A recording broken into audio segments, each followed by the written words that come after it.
Netflix, you don't need cable. Hop on YouTube, welcome to the hood table, where we chop up local and global events vocally.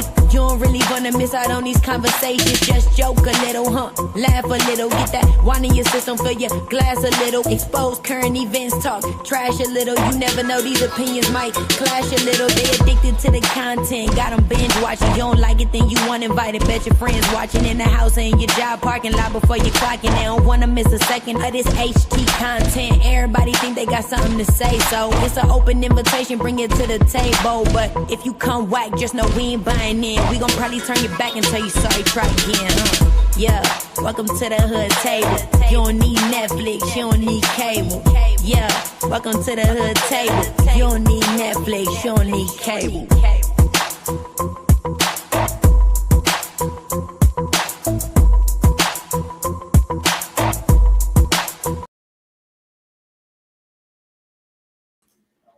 Hey everybody, what's up, what's happening? Welcome back to the chat. We are back one more again. We still on this Diddy case, this Diddy trial. We have been following it very closely and keeping you guys updated on the haps and also reading through the transcripts all together, okay?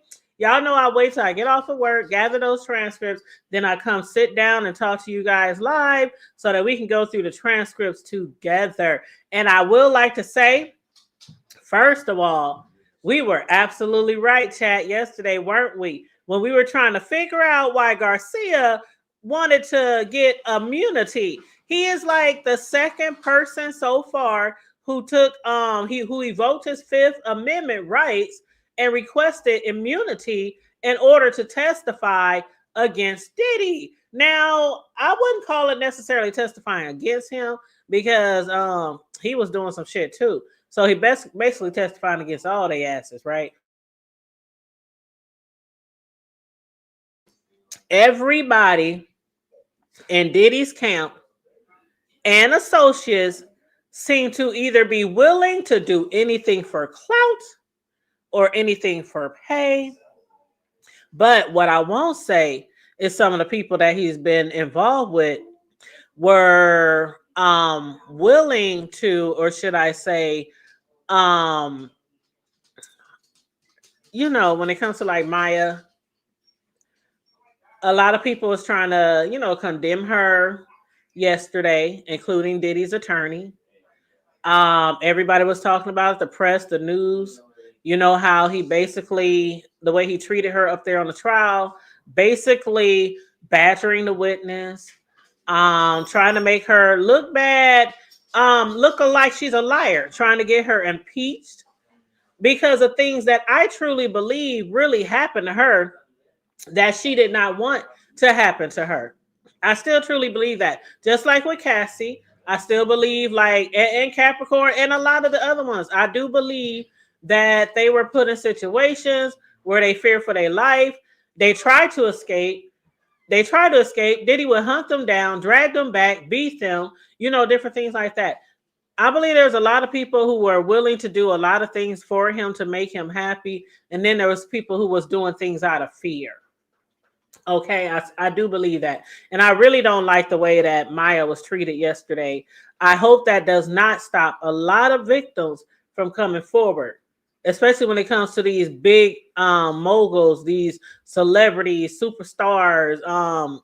You know, there's people high profile level. They don't even have to be in the entertainment world. They could be somebody at your damn job, the president of a bank, or you know what I'm saying? It could be anybody, but somebody who is higher up than you, has a much bigger bank account than you, willing to pay hush money to keep shit silent like he did with that video that we're going to discuss today. All right. So y'all come on in and make sure y'all like and share the video, please. And thank you so kindly. If you happen to be new here, please make sure you subscribe and also hit that notification bell. And feel free to donate to the chat or donate to for the commentary. I have my goal set up as usual. So feel free to send a super chat or a cash app to $the hood table 402 for this content. Okay. And the commentary. All right. Hey, Sugar Mama. what's up? How you doing? You said I was waiting on you. You know what? I had to comment in the chat to tell y'all I was coming because I had a Home Depot a couple of Home Depot packages to be delivered, and they said it was supposed to be delivered between 3:45 and 5:45, and I saw on the map that they were close, so I didn't want to have to get off the live and go open the door and grab my packages and then have y'all waiting. So I figured I just show up a little late. But yes, so thanks for being patient and waiting for me. You said I believe her too. Everyone's singing. Yes, everybody's singing, child. They singing the same song on the same accord, the same notes. All right. Same script, just a different day. All right. So, just a little recapity cap. All right. So, yesterday, we already know, like I was just saying, Diddy's defense accused, they were accused, Brian Steele was the attorney. Diddy's attorney, Brian Steele, was accused of humiliating Diddy's ex-assistant, excuse me, Maya, who goes by the pseudonym Maya, in court amid suggestions she's lying. And they asked to impeach her like at least 3 times that I can remember. But yeah, so the court, the trial is entering the 5th week at the Manhattan Federal Court. 5th week started yesterday, and his former assistant was talking about working under horrible conditions. She was discussing like her personal relationship with him, working for him, suggesting that she had horrific abuse done to her, things against her will, rape, forcing her to put her mouth on him and different things like that, right? And so she spent 3 days on the stand. Her last day was yesterday when she was cross-examined, and it did take up all day. She was on the stand all day. But again, like I said, she sat up there, and I could just picture her, even though we can't see in the courtroom, but she sat up there so strong, just like Cassie. I think her and Cassie probably was the strongest ones there. Capricorn too, but as far as the pressure that was put on them two, from the defense, I think she was really strong. I think she did a really good job going over and over and over the events that happened to her. No matter how many times Brian still had to spin it. Brian still was trying to spin the narratives, y'all, and he kept repeating the same thing over and over again, just coming a different way. Oh my God, they was like, Judge, please, don't you see he's harassing her? He's belittling her, trying to degrade her on the stand. And the judge was like, oh, I don't think it's all that bad, but I'll keep my eyes and ears, come on now. You're sitting right there, Judge. He allowed a lot of shit to go on, but then towards the end, that's when he started trying to, okay, Brian, where you going, Brian? Move it along, Brian. Come on, Mr. Steele. Whatever. So basically, the judge said he will look out for abusive conduct. So that's what happened the other day. And then towards the end of the day, we found out that the ex security guard, hold on 1 second.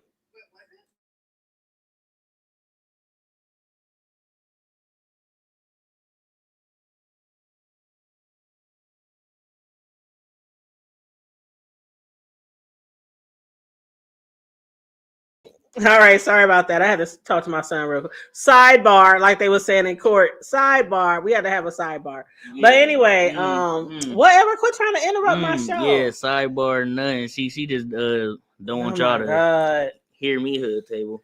Oh my God, Hood Table. Say hi to Cam. Cyber nephew. This your cyber nephew, cyber cousin, cyber brother. What's up with y'all? Oh my God. Okay. Diddy crazy though. This Diddy stuff is crazy, y'all. Hey. No Diddy gonna be lasting until probably I have a kid. You know what I'm saying? What? It's going that's insane. Actually, like to a whole phrase made after your name. That's insane. But just hopefully they get everything right. All the people that will suffer. Get what they need, what they deserve, and yeah. Child, do y'all want Cam to finish doing the commentary? Oh no, yeah.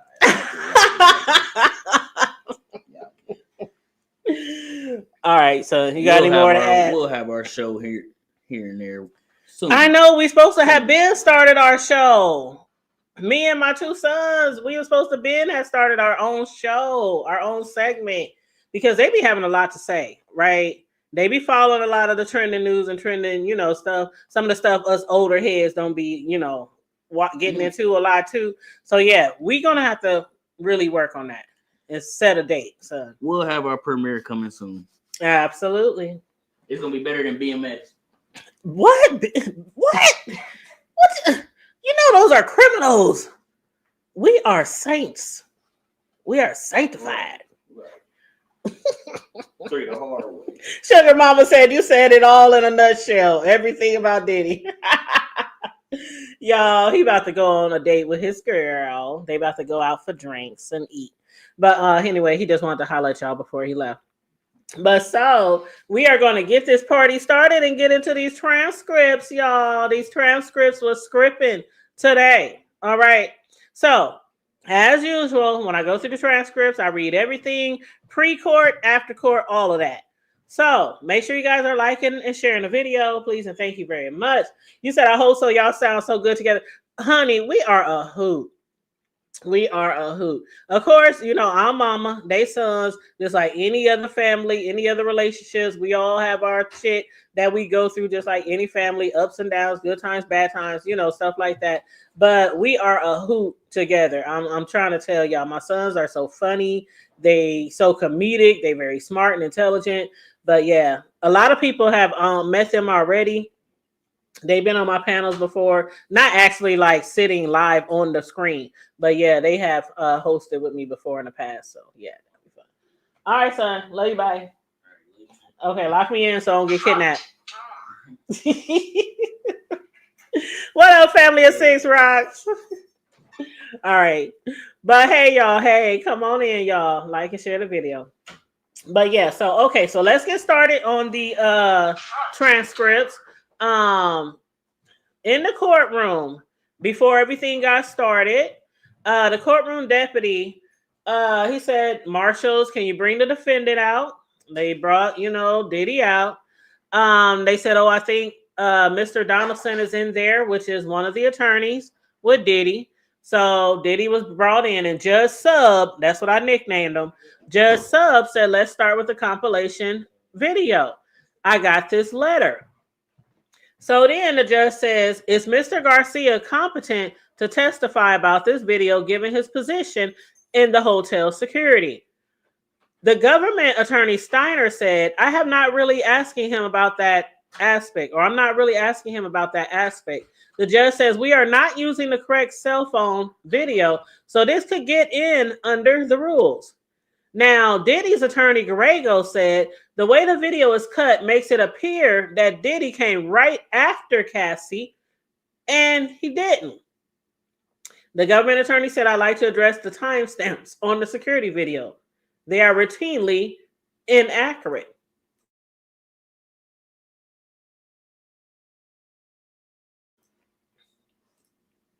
Scrolling down.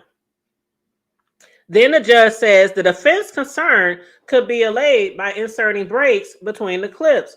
So I guess they're trying to say that the video was sped up or something.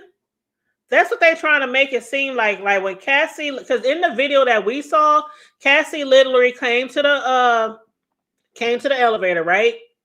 She bent down. Remember, she didn't have on no shoes or nothing, no socks. She bent down, put on some socks, was trying to put on some shoes or put something on her feet. And it literally seemed like he came dashing around that corner right after her. So they're trying to say that the timestamps on the cell phone recording, because of course, the cell phone recording is the only thing that we have now, because the other recording was sold to Diddy. Well, Diddy bought it, or you know what I'm saying. Allegedly, but of course we believe it.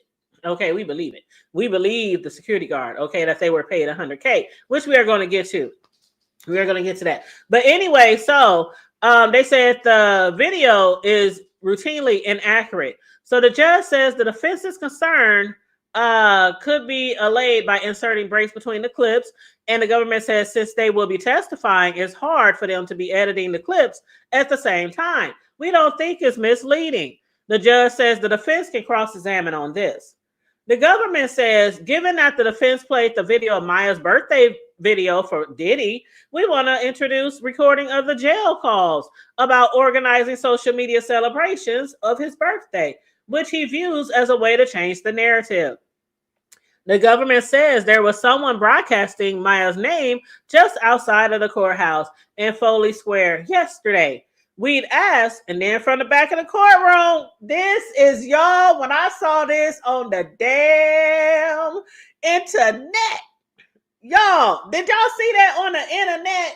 What up, Sunshine? What up, 400? How you doing, boo? Did y'all see on the internet? They said somebody was thrown out of court today for screaming out loud in the middle of court. Well, it was at the beginning of court, but still. That everybody is laughing at you, Diddy. I saw that on social media. I was like, nah, that didn't happen.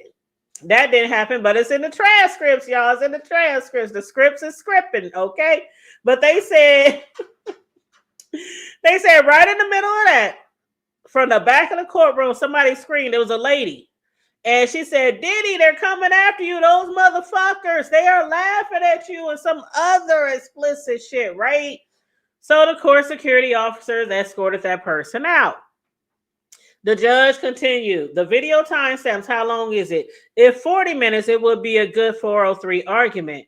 Diddy's attorney, Agnafilo, said this could be an easy fix, but the witness on this will be on the stand in 2 hours. And that was Ferguson, by the way, that they're referring to. He'll be on after Garcia.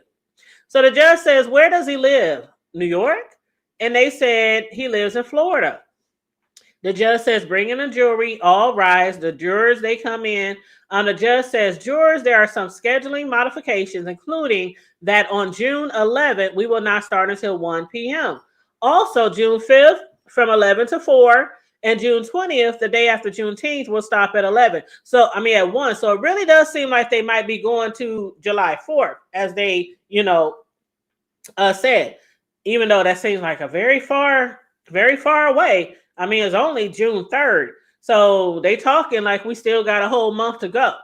So the judge says, call your next witness. And that witness, of course, is the infamous security guard, Eddie Garcia, y'all, at the Intercontinental Hotel where Cassie got beat by Diddy. And the whole world saw it. The whole world saw it.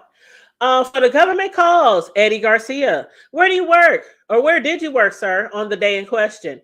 The Intercontinental Hotel. I was told there was an incident involving Diddy. Did you see him there? Diddy's attorney says, we stipulate, so still we'll be doing a cross. The government says, let me show you your sign-in sheet for that day. Garcia says, yes, I signed that. Week ending March 10th, 2016. That was, his time sheet. And the government says, could you monitor all the cameras? Not all of them, but more than one at a time. Would you be required to check the monitors? Yes. Did you initially recognize the individual involved in this incident? Not at first, but when I looked closer, yes, it was Diddy. And did you learn who the second individual was? Yes, Cassie Ventura. Why was law enforcement not called? Because Cassie did not request it. Did you review the incident report?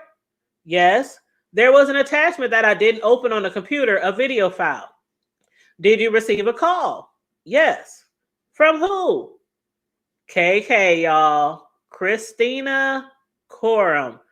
As we all know, is the top, closest assistant to Diddy.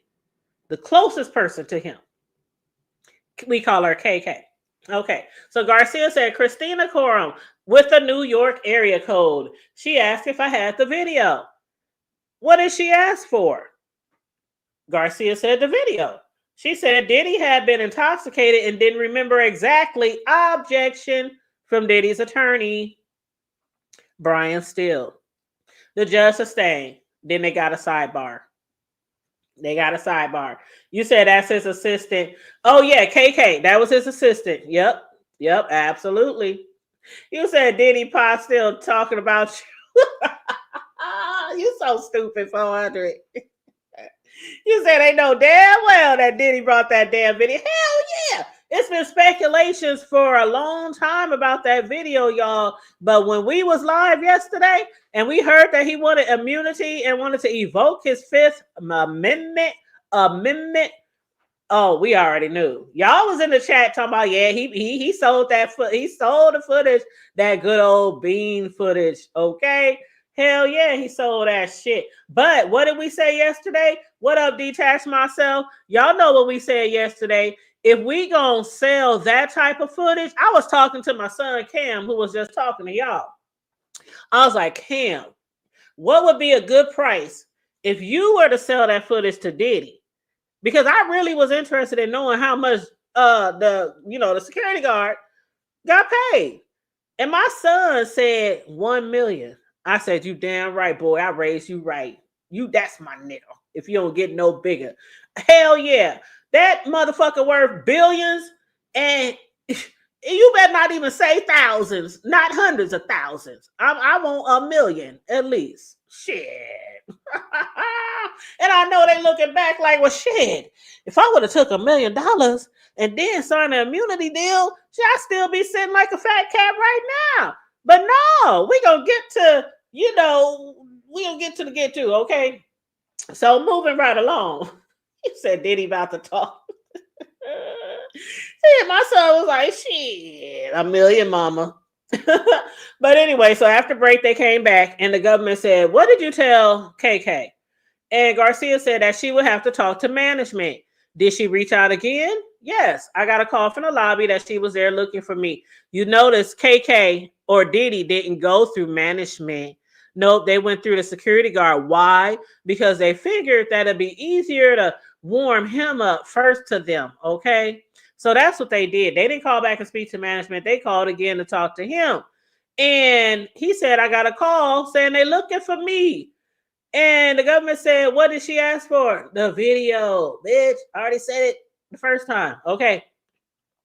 How did you respond? I told her she had to talk to management or file a subpoena, which is what they should have done. But of course, they ain't going to do that because once they did that, then the law would have found out about the video. So the government says, did you tell her what you saw in the video? I told her off the record, it was very bad. Did you get another call? Yes. 3 times they tried to contact him. Yes, from a New York area code. And it was KK. She put someone else on the phone. Who was it? It was Diddy. He asked, do you know who I am? And the government said, what did you say? I said yes. He asked for the video, said he had been intoxicated. I told him I can't give you the video. How did he sound? He was talking real fast. He was stuttering. He was sounding nervous. Did you email management? Yes, I did. Then they showed exhibit GX7R149. What is it? This is the email I sent. Objection from Diddy's attorney, Brian Steele. Judge overruled. The email as shown has KK's phone number on it, which is Diddy's assistant, not redacted.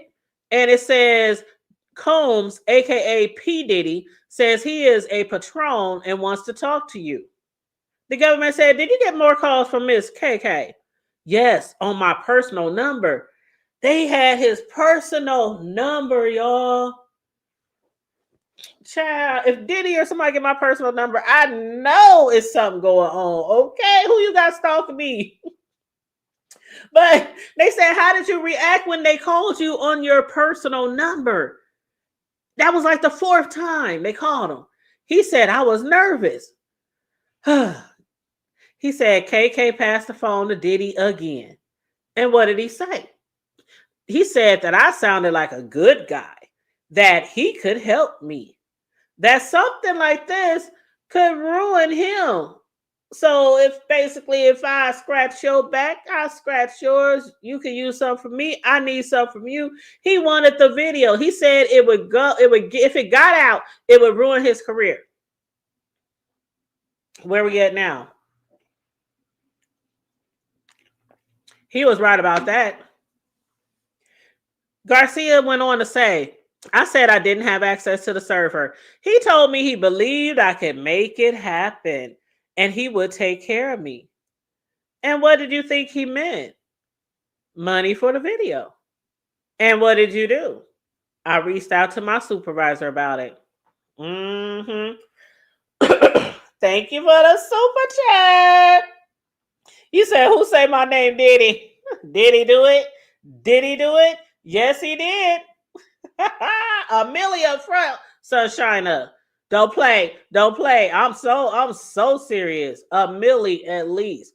I want to pay off all my debts, college, loans, mortgage, car payments. Shit, put up money for my kids and grandkids. I want to be set like your ass. Even though I'm not going to be set like your ass, but I'll be set the hood way. I'll be hood rich. Okay? I'll be hood rich. For sure. But yeah, so he said I reached out to my supervisor about it. The government says, who was your supervisor? He said, Bill Madrano. They telling everything, y'all. This court trial is so juicy because they telling it all. They telling everything. And he said, Bill, my supervisor name is Bill. And he told me he would do it for 50. Imagine going to your job and your supervisor, you tell them, this celebrity said if we give them this tape, they give us some money. Do you think your supervisor where you work right now would say, okay, tell them give us 50,000? I don't think my supervisor would do it. They seem too clean cut, like they don't want to be involved with the law at all. I don't know. I think these people that we dealing with at this hotel might have a past, if you know what I mean, a shady past, because that was just too easy. They reached out to Garcia like 4 or 5, 11 times. And Garcia reached out to his supervisor, and the first time he said, tell him I'll do it for 50. So the government says, what did you think that meant? Garcia said, that means my supervisor said he wants 50 racks. And what did you do? I called KK, who put Diddy on, and he called me Eddie, my angel. Diddy said, Eddie, my angel. He said, I knew you could do it. Let's do this right away. And so Garcia told his supervisor that Diddy wants to do it right away. The government says, what did he do? He went to the server room. Then he handed me a black USB and said, done. The video was on the USB. And what did you do? I told Diddy. And where did Diddy and you guys meet? In West LA. He said, let's get it done. He wanted the video as soon as possible. I told my supervisor, he told me to tell the others I was on an errand for him. So the supervisor told the other employees that Garcia was running an errand for him, even though he was taken off of work to meet up with Diddy to get that money, to get that money. So the government says, Exhibit GX8-A-104. What hours did you list? 10 to 1800.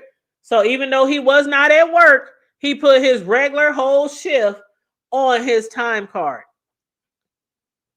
Ain't that time card fraud? Remember, he said, I want immunity. I don't want to face any prosecution for anything that I say on this court stand in front of the jury. So yeah. The government says, where was the meeting point? It was at a big high-rise building. I called the number and someone came and said he was Diddy's bodyguard. And how did he look? He was an older African-American, heavy-set, 6'3" to 6'5". And he said, Diddy said it had to be the only copy, nothing in the cloud. And I said that my supervisor said it was the only copy. He took it off the server. And what else did he say?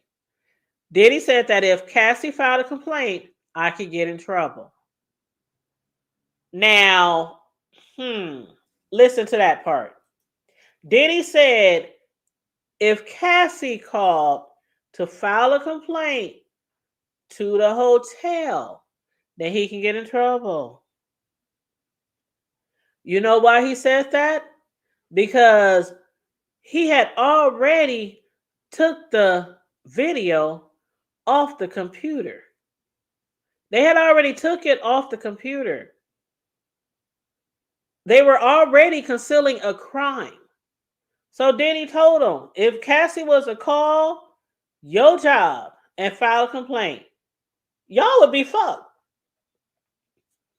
Because the first thing y'all should have done was call the police and report that somebody got assaulted. I mean, she got dog walked, monkey stomped, mollywopped, dragged up and down the hallways by her hair. And y'all didn't call the police. And y'all, a hotel, y'all supposed to report any type of incident like that. So yeah, he told them if Cassie called to file a report, y'all be in trouble. He also said, child. Garcia said, Diddy said, don't worry, Cassie wants it gone too. So Diddy called Cassie on FaceTime and he showed Cassie to Garcia. Diddy was on his phone. He called Cassie on FaceTime and showed his phone to Garcia. And Garcia said Cassie was in a hoodie, but I recognized her as the girl who was at the hotel getting beat. And the government said, what did Cassie say? He said, Cassie said she had a movie coming out and wanted this not to come out. And so Garcia went on to say, Diddy wanted my ID. And he wanted the ID of my supervisor, my responding officer, Mr. Flores, too. Diddy wanted the ID of Garcia, the security guard. He wanted the ID of the security guard's boss or supervisor. And he wanted child, because remember, they didn't call the police, but there was an officer there, and Cassie didn't want to file a report. Remember? They had went to get help. Cassie didn't want to file a report. Cassie had left when Garcia had went to get help. So when he came back, Cassie was gone, and they just dropped it. They never filed anything with the police, because if they would have, Diddy's ass would have got picked up, and they had it on footage. So they didn't do that. They didn't follow the common procedure that you or I would follow. He also said that Diddy said he is a very straight guy. Oh, he talking about the Mr. Flores, and said, but he is a very straight guy and probably wouldn't do it. And so he told his supervisor. Garcia told his supervisor. And the government said, and what did your supervisor say? He said, we get Henry Elias, the other responding officer. So instead of the main responding officer, who Diddy thought was a very straight up and down guy who probably wouldn't do it, they said Garcia and his supervisor scheming. They talking about, oh, we'll just get another responding officer. Child. So Garcia says when Diddy saw the IDs, he looked at Henry and said, yeah, that's him. Diddy didn't even know that wasn't even the right one, the right responding officer. He just looked, why do you say they all look alike? You know how they do us? They do that with the Mexicans. Damn, they do that with everybody except white people. White people do not look alike. I think they are the only ones, no shade, no tea to my white, supporters. But y'all should like that y'all don't look like. Anyway, they just gave him another responding officer's ID. And so then Diddy brought out the NDAs that he wouldn't speak about. The government says Exhibit GXC-106. Do you recognize this? Garcia said, it states I have provided the only copy of the video. The government said, did you read the NDA? Nope. I was nervous. Were you given a copy? Nope. How you sign an NDA and you ain't even get no copy? This fool just wanted to get out of there. He was like, this is Diddy. He's huge. He's rich. He got bodyguards, security guards. This man wants this tape. You know what probably was going through their head? Because what would be going through my head too? And I don't even know Diddy to be all hardcore and thug and all that. I go by what we hear, what we hear on the streets, social media and shit like that. But anybody with that much to lose, I would think they would probably do anything to make it go away. So I probably would have been nervous too. But he was like, nope, I didn't read shit. I don't know what it said. He said, but do you know what the liquidated damages would have been? Garcia did know that part. He said $1 million. If he would have talked, or if he would have showed the video to anybody else after telling Diddy this is the only copy, Diddy said he would owe him $1 million. The attorney said, how much were you making at that time? Garcia said $10.50 an hour. That's not a lot for a security guard, huh? At a hotel? That ain't shit. Yes, the 2 security guards. Not only them, sugar mama, we gonna get to it. It was more than 2 people who split the money, but we gonna get to it. And so he said he only made $10.50 an hour. The government said, then what? Garcia says, did he put cash through the money counter? There was stacks of 10,000s at a time. The money machine displayed at the end, 100. This nigga had like a money machine, like a drug dealer, dog. He had a money machine like a drug dealer. It was like flip, flip, flip, flip, flip, flip. You know how it makes that sound when the money be flipping through? And he said it was stacks of 10,000 at a time. He just put it in there. And he said at the end, it totaled $100,000. So the government says, why an additional 50,000? Because he told y'all, or y'all told him, or your supervisor should say, told Diddy 50K. Garcia said 50 for me, and what he thought was Israel Flores. Now, remember, let me catch y'all up, right? Because some of y'all might be a little confused, especially if you ain't been paying close attention to this trial. But Israel Flores is the one who actually was on the video. That's the security guard who was on the video trying to protect Cassie. And I don't want to say protect, but just trying to keep them apart. Garcia, the dude on the stand, that security guard, when he found out what was going on at work, because you know the shit gets around at work, right? All the chit chatter and the gossip. When he found out, he was like, oh, hell no. Remember, he said, my wife won't believe this shit. That's what Israel said. And you know what the other security guard, Garcia, did? He took out his cell phone and he recorded it off the screen. That's what had happened. That's what had happened. So Israel Flores, that's the one who was on the video. Remember, we heard from him the first time around and we saw the video footage. Like, I showed y'all the whole footage. Maybe I'll upload it again. But matter of fact, I got it on my video uploads already. So I got, even though it ain't monetized because of what happened, you know, YouTube don't want to monetize shit. But basically, one of the security guards was there and the other security guard actually had the copy on his cell phone. That's how the video got out. Because Diddy was sold the copy on the drive. The way the video got out was by the other security guard who recorded. He stood in front of the computer, stood in front of the TV monitor or security monitor and recorded it on his cell phone.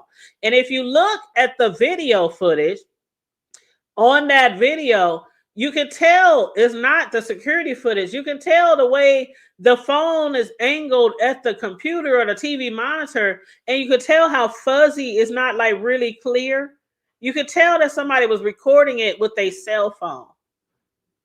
And I have to admit, I did that before. One time I was covering something happened at, it was a gas station.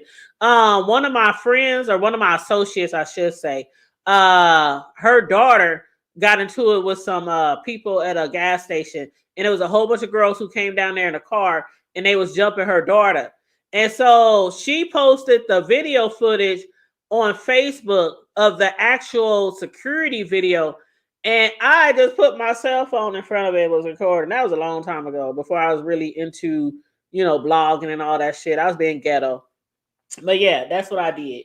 But he had a whole money machine. Well, he is worth billions. The brother probably he be making it rain on them prostitutes and at them the parties that he be throwing, the freak off. So he probably be having money machines just making that shit rain, the money all wet with baby oil and shit. Child, let me stop. So anyway, so he said it was 50,000 for me and what he thought was for Israel Flores. And let me take a sip of water.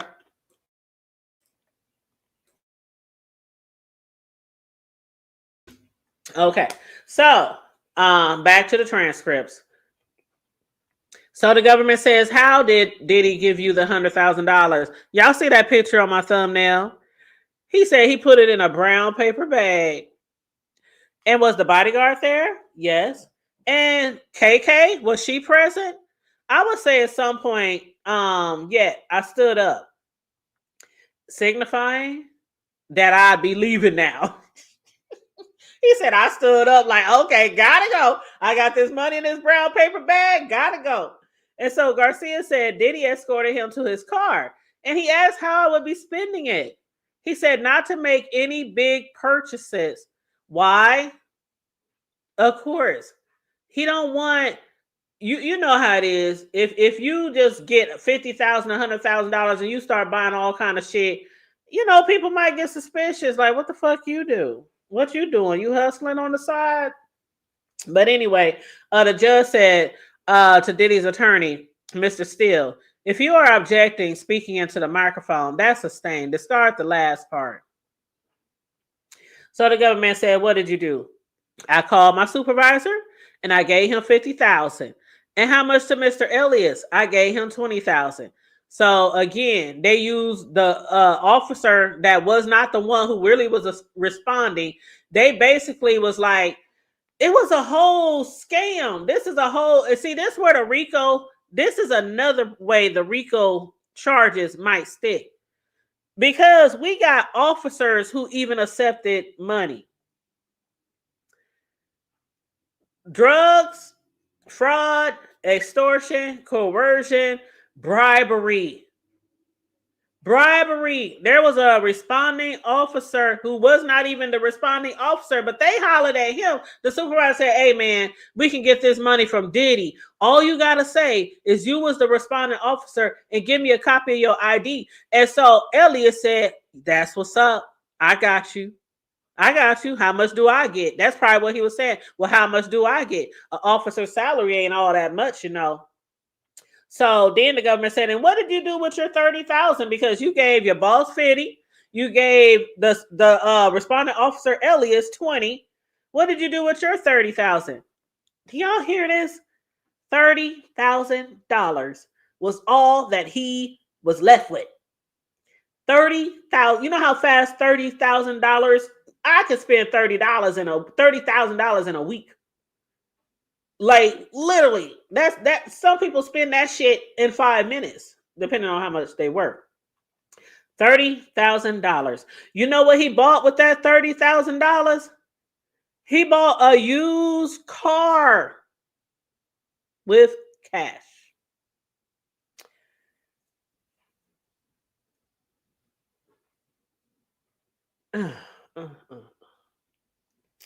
Man, this guy.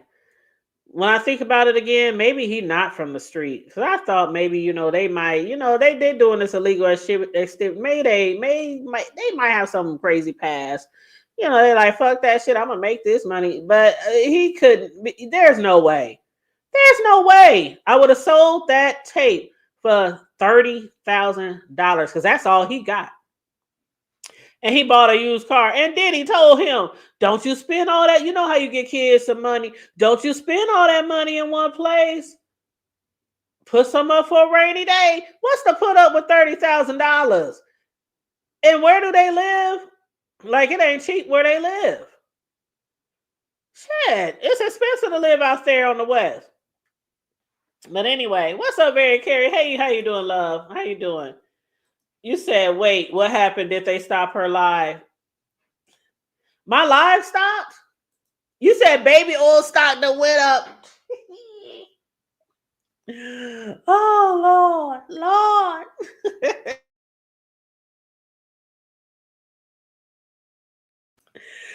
Man, y'all, man. Okay, so let's move it right along. But he bought a used car. Man, I would have had me a brand new, whatever the fuck I wanted. Shit. But then I probably would have ended up court just like them as well. And I would have also asked for immunity. And whatever money I had left over from the million I would have got from Diddy, I would have still had some left, and y'all can't take my change either. Shit. But anyway, so the government said, "Did you hear from Diddy again?" He said, "Yes." He called me and told me Happy Easter. Diddy done called this fool on Easter on a holiday as if he was a whole family member or a friend. He called him on Easter, told him Happy Easter, and said, "If you ever need anything, hit me up. Hit me up." And so the government said, "And did you reach out to him later?" Check this out, y'all. The security guard said, "I did call him a few years later through Instagram, asking if there was work for him in LA, and he never heard back." Did you really think that Diddy was going to give you a job at Bad Boy just because you sold him that videotape footage of him dog walking the fuck out of Cassie? Nigga, he flushed that. That was like flushing $100K down the toilet. That money wasn't shit to Diddy. They should have hit that fool where it hurt.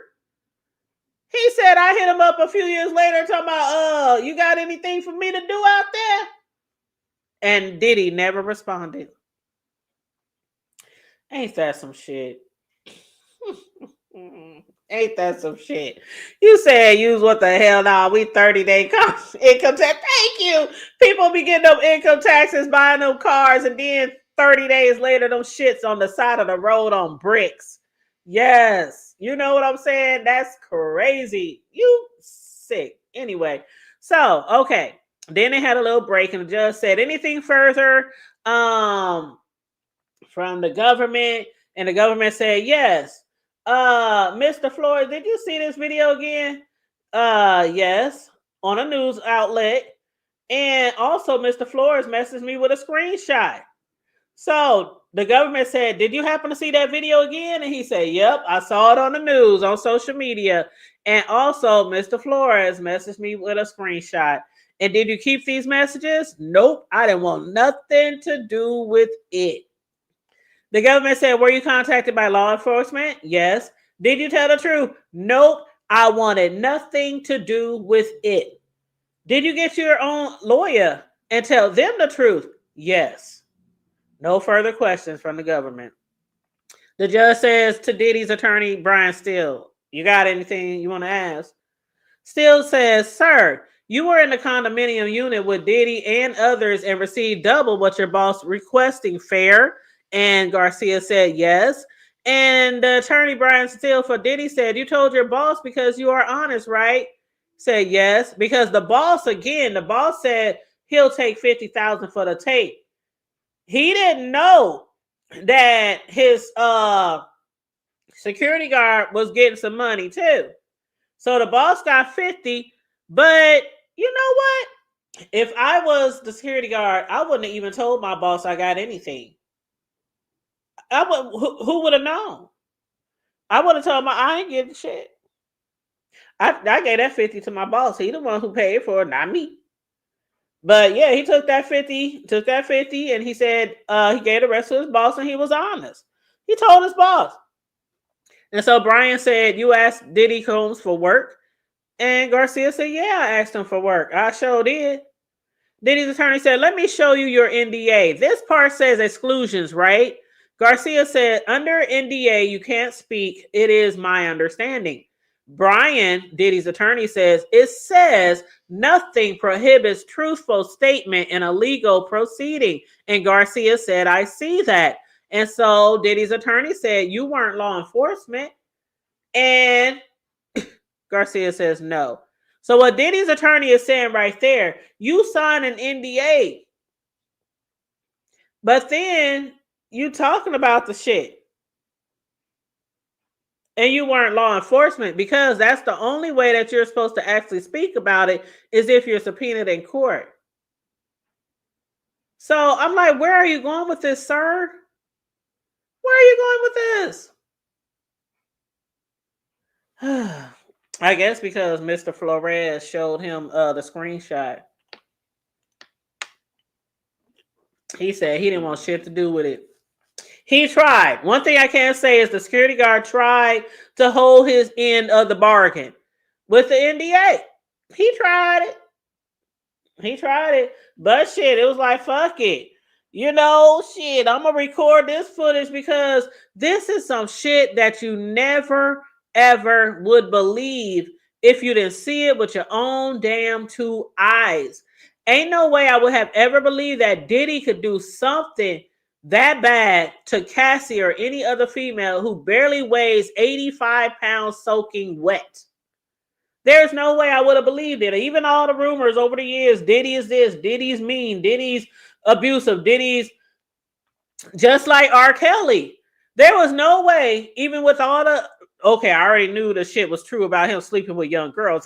Everybody knew that shit. Hell, he married Aaliyah when she was 15, right? But if you would have told me R. Kelly pissed on some teenage girl, which he did, and the video went all around the hood, and we was watching that shit in the projects and the bricks when that shit came out. Like, I would have never believed it unless I saw it. So it's one of those things. I would have recorded the shit too. And like I said, I would have told all my family, my friends, my homegirls, girl, watch this shit. We be watching that shit like Friday. Remember when Friday first came out on VHS? We watched Friday all day, every day for like a whole year straight. I'm telling you, we knew every word to Friday, backwards, forwards, inside out. Like, that's how we would have been watching that shit. Like, man, you see that shit? Look what he did to that girl, man. Can you believe that shit? Oh, my God. And she's still with him. Oh, my God. Like, yeah. That would have been something I would have recorded for myself, too. I ain't even gonna hold you. I ain't lying. But anyway, so Garcia said, hold up. Hold on. I think they were done with him then. Yeah, because they moved on to what's his name? Ferguson. So okay, let's get to Ferguson. All right.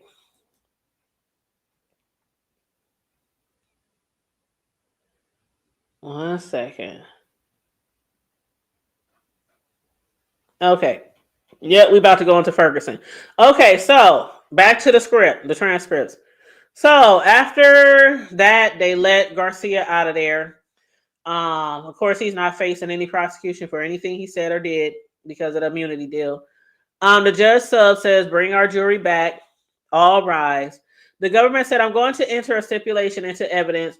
During a search at Miami Airport, law enforcement seized 2 cell phones from KK, which is Diddy's assistant. The government says, publish that for the jury. It says 24 contacts, including Eddie, my angel. Remember, Diddy called the security guard Eddie, my angel. So he had his ass saved in the phone as Eddie, my angel. And it was 24 contacts. And so it actually said, y'all, not just Eddie, my angel, it said Eddie, my angel, friend, Intercontinental. So Eddie, the security guard, was saved in Diddy's phone as Eddie, my angel friend, Intercontinental, because Intercontinental was the name of the hotel where he beat Cassie. And there was also a photo of the IDs. Proof of the bribery. He still had their IDs on the phone. And those were KK's phones, his assistant. So the government says, we are also entering into evidence records from Signature Bank.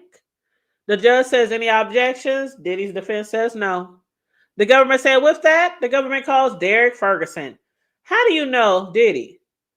I worked from him from 1998 to 2017. And what was your role as CFO? And how were your bonuses determined? Company results and my performance.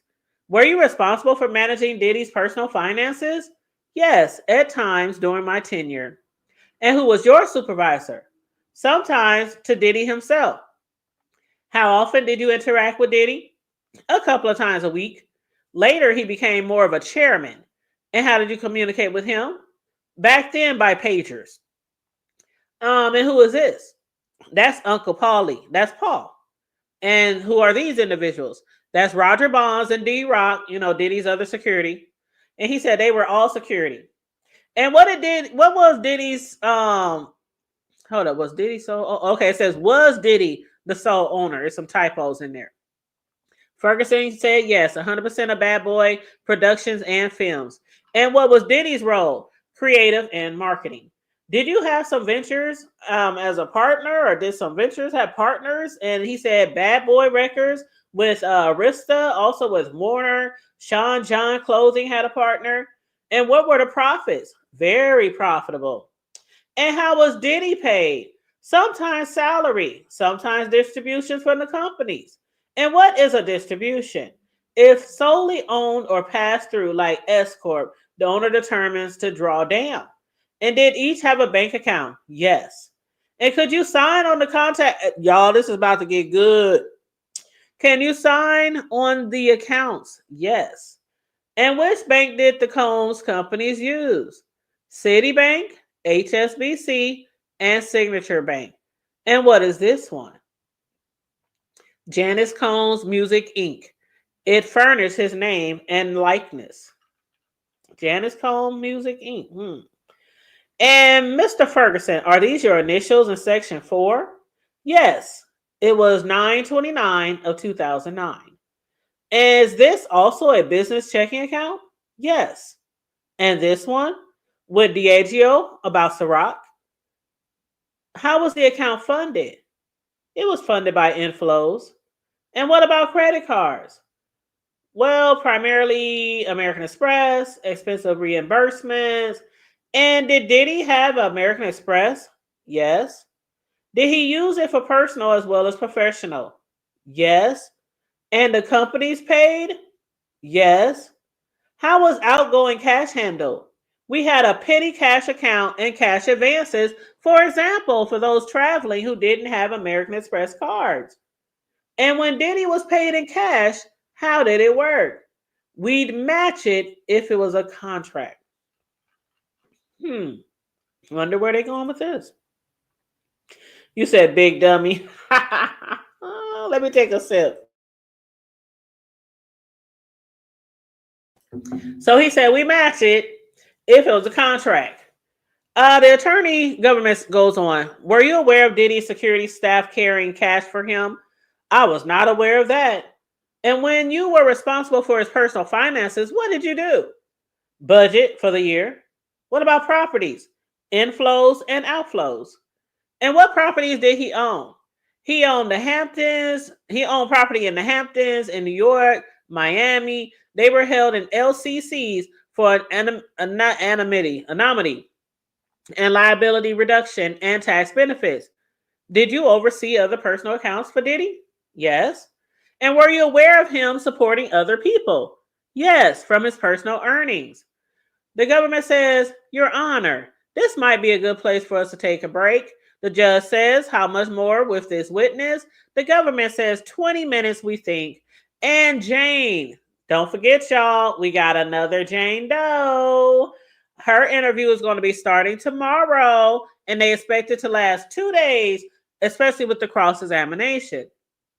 The judge says, so only Mr. Ferguson today? And the government says yes. And if Mr. Agnifilo Cross goes long, may we stay late? The judge says, okay. So they take a break. Then when they come back in, Diddy's least used lawyer, or the one that hasn't spoke too much in the courtroom, his name is Jason Driscoll. He says, this exhibit is full of hearsay. The judge says, I have the gist. Mrs. Foster, which is the government attorney, are you saying none of this is for the truth of the matter asserted? The government Foster says, yes, this is not excludable hearsay. So, the judge says the objection is overruled. How are we doing on the compilation video? The defense said we still object. The judge says, but the compilation is put together. Yes? The government says we would like some material to be taken down in other relief. They brought the witness back in, Ferguson. Then the jury enters. The government says, Mr. Ferguson, before the break, we were discussing these bank records. What is 207 Anderson LLC? Ferguson said, Mr. Combs' property in Alpine, New Jersey. And what is the mailing address? 17 B Way. What are these internal transfers? Ferguson says 190,000, 575,000, and 100,000.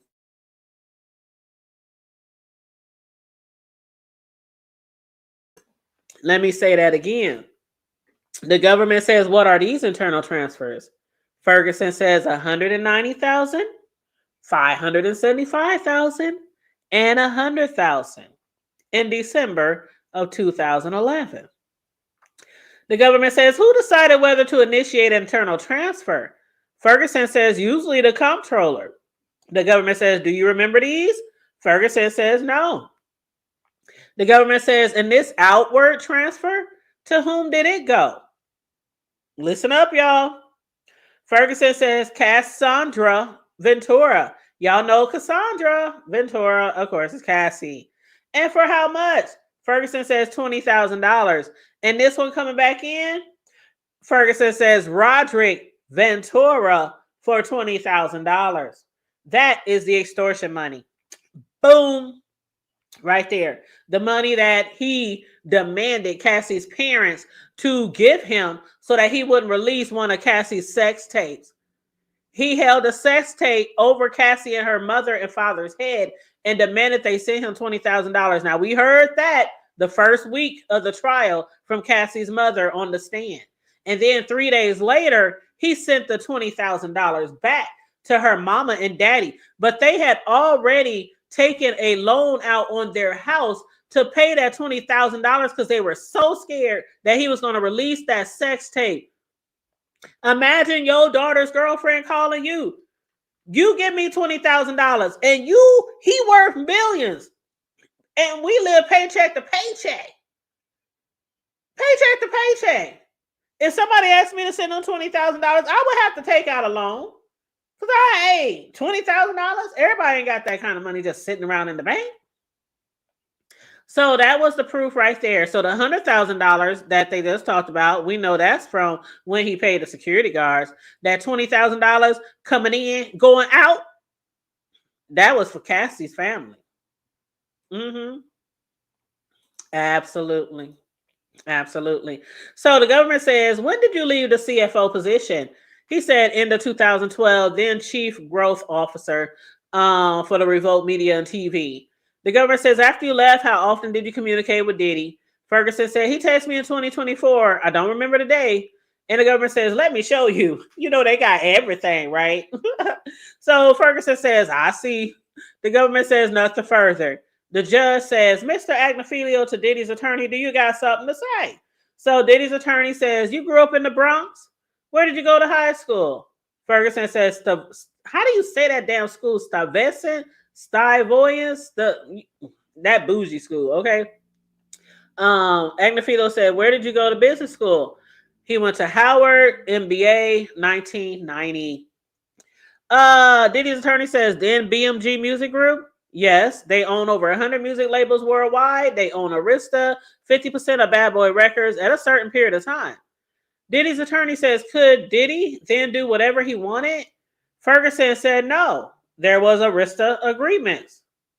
Ferguson says, coming from the Bronx, I thought he needed more companies that would hire people from the community. And I saw that in Sean John. And I thought it was a chance to have an impact. Diddy's attorney says, what was the onboarding? Ferguson says, an interview, met some people at Arista. He also met Benny Medina and some other people. Diddy's attorney says, so you didn't just meet Diddy and get the job. Ferguson says, no. And how did Bad Boy change from 99 to 2012? Ferguson said it added other businesses, records were getting competitive. And Diddy's attorney said, do you remember Notorious LLC? Ferguson says, yes. It was a magazine called Notorious. Diddy's attorney says, Bad Boy Records was established in 93. Ferguson says, I think it was in 96. Diddy's attorney said, did Bad Boy have connections to Interscope? Ferguson says, yes, and UMG and Rhino. Diddy's attorney says, and who is Andre Harrell? Ferguson says, he founded Uptown Records, went to Motown, then back to Bad Boy. And what was the spirits business called? Ferguson says, eventually it was called Combs, Wines, and Spirits. I was involved with it in the start with Diageo. Diddy's attorney says, what issues arose with Diageo? Objection, says the government. Diddy's attorney says, were there differences about how to market? Ferguson says, there are always differences of opinions. We had conversations. How do we drive it more? Was the brand everywhere like competitors? And the government says, sidebar. Please, can we get a sidebar, judge? And a judge says, okay. Then they come back and Diddy's attorney says, were you concerned that Diageo was marketing Ciroc primarily in like certain areas to certain people? And Ferguson says, my opinion. Diddy's attorney says, on your personal knowledge. Ferguson says the distribution was highly concentrated. The question was why? Tell him, Ferguson. Ferguson says Diageo was marketing it more in urban areas than more broadly. Diddy's attorney says, okay. What about Revolve? It was owned by Highbridge Capital Management, which was purchased by JP Morgan Chase. Ferguson says, I think so. And Highbridge had 2 seats, right? Ferguson says, yes. 2 of the 5 seats on Revolt. Diddy's attorney says, what were you at Revolt? I was the COO. And what does that entail? Finance, production. And Diddy wasn't in the management, right? He was not. Diddy's attorney says, look at this exhibit 1901 about Combs Enterprise. Let's put up the redacted version. So they show the chart, they show the exhibit. And Diddy's attorney says, here you have James Cruz and the HR officer after Vasta Wilson, Andre Harrell, and yourself. Ferguson says, this is the team. Diddy's attorney says, what is digital? Ferguson says, Diddy's attorney says, your pause says enough. Personal versus business expenses. What's your accounting background? Ferguson says, I was a CPA at the time. Or I was a CPA for a time, I should say. Agnafilo said, you never saw Diddy sitting reviewing his American Express bill? And Ferguson said no. Diddy's attorney said, when there was a partnership with another company, they would look at the books as well, right? Ferguson says yes. Diddy's attorney says, many high-profile people have personal assistants, yes. Ferguson said they do. Diddy's attorney says security was part of the business. Diddy's attorney goes on. Security's job was to be in close proximity with Diddy so that no one would do something dangerous to him, right? Ferguson says right. Diddy's attorney says, let's talk about cash. What was the cash receipt form when it was used? Ferguson said, for example, touring. Agnafilo, Diddy's attorney, asked for a sidebar. And I'm going to ask for a sip. Gotta get a little quench. Thank you very Carrie. Yes, share that Cash App, y'all. Thank you for the people who be supporting me. Support your girl while we be giving this content up here, okay? Thank you. Cash App, $, the Hood Table 402. And don't forget to hit that like button. Thank you very much, beautiful. But yes, I'm going to take me a little sip. All this talking straight for like 2 hours. Boy, y'all content creators know what I be talking about. You got to make sure you got something to sip on throughout. So they took a little break, had a little sidebar. Once they came back, Diddy's attorney said, did you see anyone help Diddy commit crimes? And Ferguson said no. Diddy's attorney said, did you see anyone make the company stronger through coercion? Ferguson said, can you explain that one? What do you mean by coercion? Diddy's attorney says, fair enough. Diddy's attorney says, through like sexual abuse or trafficking. Ferguson says, no. Diddy's attorney said, you were there for 19 years. How hard was it? Ferguson said, building from scratch, long hours. Diddy's attorney said, did you send Diddy a text in November 2017? Ferguson says, he was about to say, I don't remember or something. Diddy's attorney said, I'll show you. So Diddy's attorney showed him a text message. And he said, did you tell Diddy you learned so much from him? Ferguson says, yes. He pushed the entire team. He had passion. Diddy's attorney said, you're a religious man? Objection from the government. Sustained from the judge. The government says, you're on the board of his charter school. Ferguson says, yes. Diddy's attorney says the school tries to work with at-risk children. Objection on the grounds of 403, says the government. Sustained. Let's move on. Diddy's attorney says, do you think highly of Diddy? Ferguson says, I don't know how to respond to that.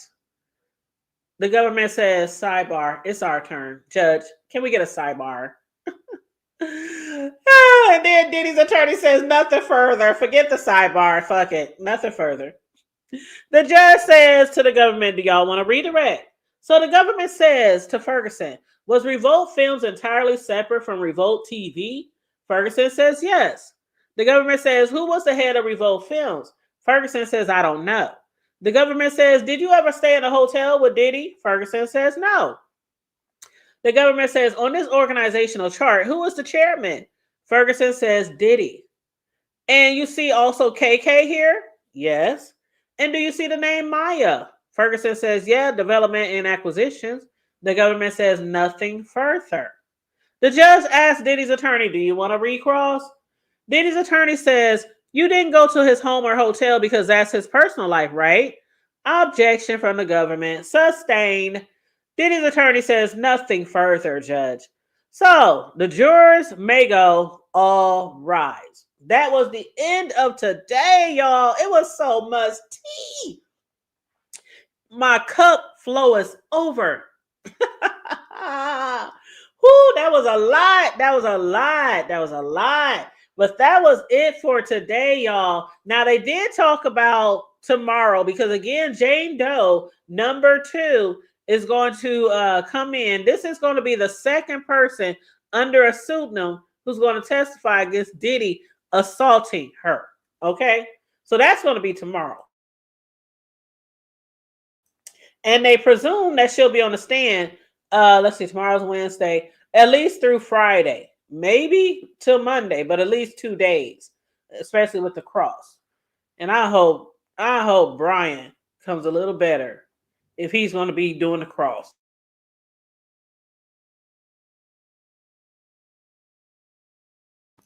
Yes, because what he did to Maya, child, I think if Maya wasn't as strong as she was, she probably would have broke down on the stand, crying, boo-hoo, snotting.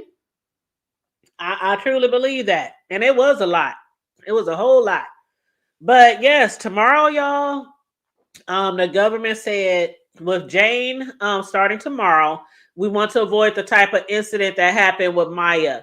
Now, you know what? Y'all know I read these transcripts in front of y'all after I get off of work, right?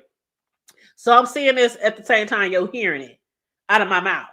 And I literally just said, I hope Brian doesn't do the same thing that he did to Maya yesterday. And the government said, with Jane Doe coming tomorrow, we want to avoid the type of accident that happened with Maya. First of all that harassment. Second of all, the public screens need to be turned off. Because during court yesterday, the other day, people was leaking her real name outside of the courthouse. Maya's real name outside of the courthouse. So they want the public screens turned off. They want to avoid a situation where, accidentally a non-redacted version goes up and the judge says, okay, for Jane's testimony. Also, the new compilation, I understand there is a defense objection. The judge says, I don't need further argument on that. The government says, I do intend to show Jane some explicit videos. I propose we turn off the attorney screens so the gallery can't see it. That means for the nosy folks in the courtroom who ain't really got shit to do with shit, they just there to be nosy like I would if I lived there. They gonna make sure that they don't see that footage. Diddy's attorney says Diddy is prevented from possessing any of the text messages of Jane. And here's the ask. We need to meet with our client in a place with a desk with no separation to go through the text messages. The judge said, could you do it if you leave now? And Diddy's attorney says, what if we use the courtroom tonight? The judge said there would be marshals here. Diddy's attorney said, fine with us. He needs to see the text. He can only see them when he's with us. and we need more time. Remember, like last week, they were asking for more time, asking could they stay till 10 o'clock in some private room or something. But I guess that's not going to happen. So, Diddy's attorney says, fine with us. He needs to see it. We need more time without a screen between us. And they said it's a 6th Amendment issue. It's an amendment issue that Diddy be able to conversate, meet up with his attorney, which he hasn't been really able to do because they've been going so late in the courtroom. And then at nighttime, there's really no way for them. Well, put it this way. The judge of the courts have not made a way for them to meet after hours late into the evening. So, and people are arguing like it's fair. People are saying that's fair. I even think it's fair because the prosecution, they get to speak to the people who are their witnesses for months and months and months, sometimes years leading up to a court case. They get to meet with them over and over. This is what you're going to say. Okay, how are you going to say it? They're going to ask this. They're going to come with this with the cross. They're going to try to make you sound like you're a liar. That, they spend hours and hours and hours with the, witnesses. So it's fair. It's fair that he gets proper time with his defense team. I agree. Even though I don't agree with the bullshit he did, and I think he should get a lot of time in jail, I agree he also has, his 6th Amendment. So anyway, the government says these text messages were produced in Rule 16 discovery. They've had them for months. We expect the director of Jane to run to Monday, so they'll have the weekend. And the judge says the texts are sensitive. The government said there is nudity. A paralegal could sit with Diddy. So what the government is saying, if they don't have time in the evening, Jane Doe might be on there till Monday. So they got time over the weekend. The government's like, y'all make time on the weekend. Fuck you talk about. But anyway, Diddy's attorney said, we need a solution. The judge says, why does the screen prevent you? Paint a picture for me. Diddy's attorney says the screen is thick mesh. You want to see with your client and use a highlighter. And the judge says there's time in the courthouse. He tried to, you know what? The judge says there's time in the courthouse at 7 a.m. to 8:30 and after. So he trying to tell defense, get your ass up early. Get here at 7. You got an hour and a half before court starts. But the judge says for the SCIF, we need a special officer. So that's what they asked for yesterday. Remember, we was trying to figure out what the SCIF is. And that basically is a special conference room where it's a lot of privacy. And they said they need a special officer for that. That's what the judge was told. So that's why it hasn't been done yet. And so Diddy's attorney says the courtroom will be better. We don't mind the marshals in here. And so the judge says there are marshal service issues. Diddy's attorney says we still oppose the compilation videos. The judge said it would be better if we had the original. And why don't we? Diddy's defense says it would have been deleted after 10 days anyway. So the judge goes to the side with the U.S. Marshal and they discuss them staying later. Diddy and his attorneys. The judge says for today, you can use the courtroom until 6 p.m. And I'll try to figure it out for the rest of the week. Diddy's attorney said, I would like more time. The judge says, everyone else get out of the courtroom, as will the court. So that's what it's going to be right now. That's right. That's what it's going to be. But it's crazy. Some people is like, well, why you keep waiting to the end of court to say you need more time? They talk about you always talk about you need more time. Now I get it that the defense or the defendant should be able to speak with communicate with his attorney, his or her attorney, but like they said, you was given time too. Like the thing here is the same amount of time that what prosecution had with their witnesses, Diddy had with his attorney as well. Keep that in mind. All the months leading up to the trial, Diddy and them had time too. But the thing about it with the prosecution, they can go away from the court, They can go to a diner. They can go to a library. They can go to somebody's house. They can go anywhere and still conversate with the witnesses to go over shit. But with Diddy and them, they don't have that privilege after court is over. So, yeah. Somebody said, send his black ass back to the jail cell. But anyway. Child, that was a lot. We went through a lot. Hey, KJ, what up, though?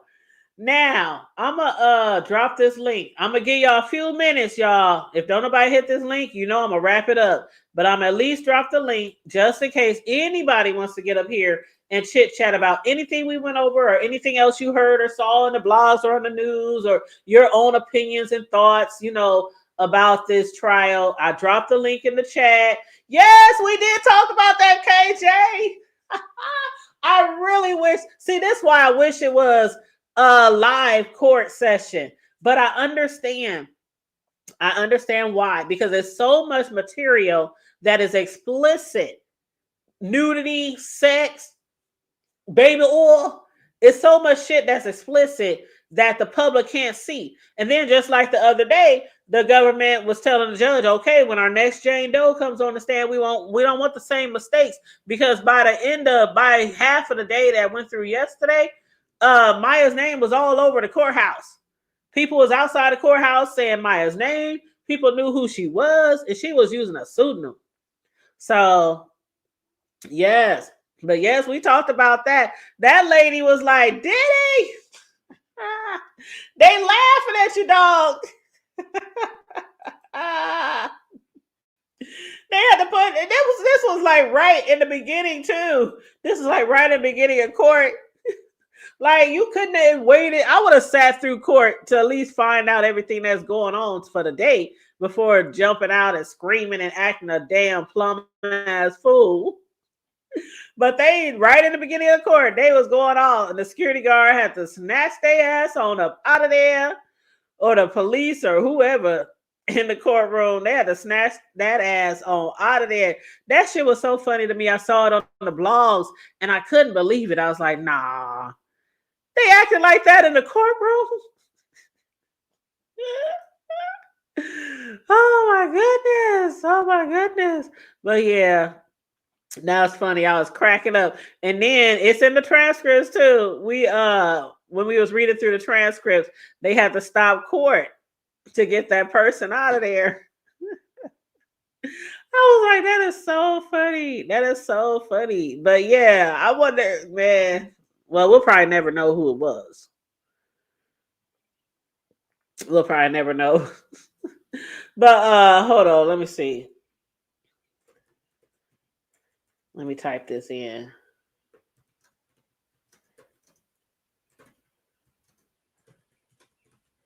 Let's see if there's anything else on here.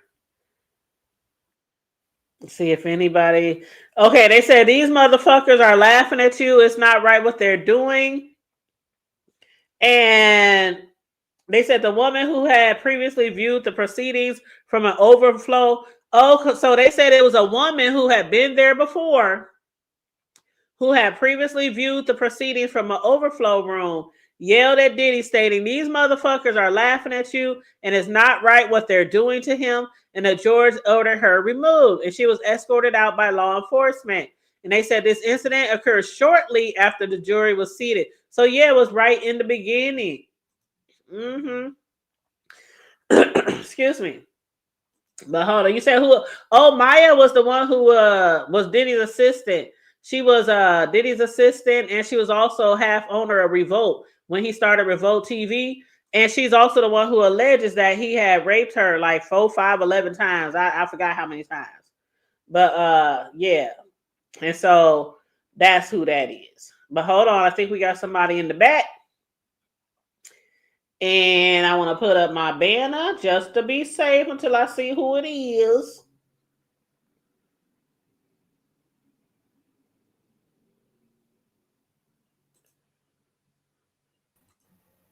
Hey there. Hello. How you doing? Oh, I'm doing fine. And how are you? I'm doing good, man. Doing Doing good. And who are you? It says just the facts. Yeah, that's my handle. Just the facts. And I wanted to share something with you that I thought everybody might find interesting and also very, very useful. Okay, what's that? So I think one of the problems that we're having is like understanding some of the rules and legal theories that needs to be applied in order to like judge the case properly. And I was able to find a document in court that like instructs the jurors on like how to like define sex trafficking, what are the elements they need to look for, how to define prostitution, what are the elements you need to look for the bribery and arson. So I felt like I wanted to share that document so everybody could see, so that maybe if they had some time, they could take a look at it, and I think it would give everybody a better understanding. Well, could you send me the documents like on IG? In fact, what do you call it? Can I put it in the private chat?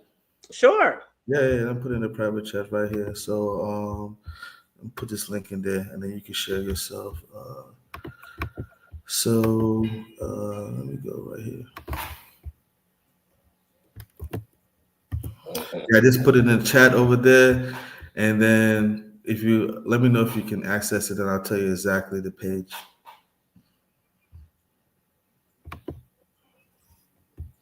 Okay, I got it up. It says USA versus Combs. Okay, so the docket number is 275. Did you see? Did you get 275? Hold on 1 second. Hold on. So 100. Where now? What up though? Where? Hey, What's going Go on, with man? it. hold up. We got somebody else. Going KJ. on. Hey, how are you? Hey, what's up? How you doing? I'm doing well. I never, ever join chats, but I just couldn't resist. It was so good today. It was juicy. Yeah. I see how you laid it down though, for real. Well, this document that I'm looking at, or that you want me to looking at, it says civil cases. What do I click on exactly? Okay, so are you able to open documents 275? So it should be able to you see it will say You don't go to jail over civil cases. Okay, read the case documents. you should see what do you call it? Okay, so go to read the case documents, and then from there select document number 275. Okay.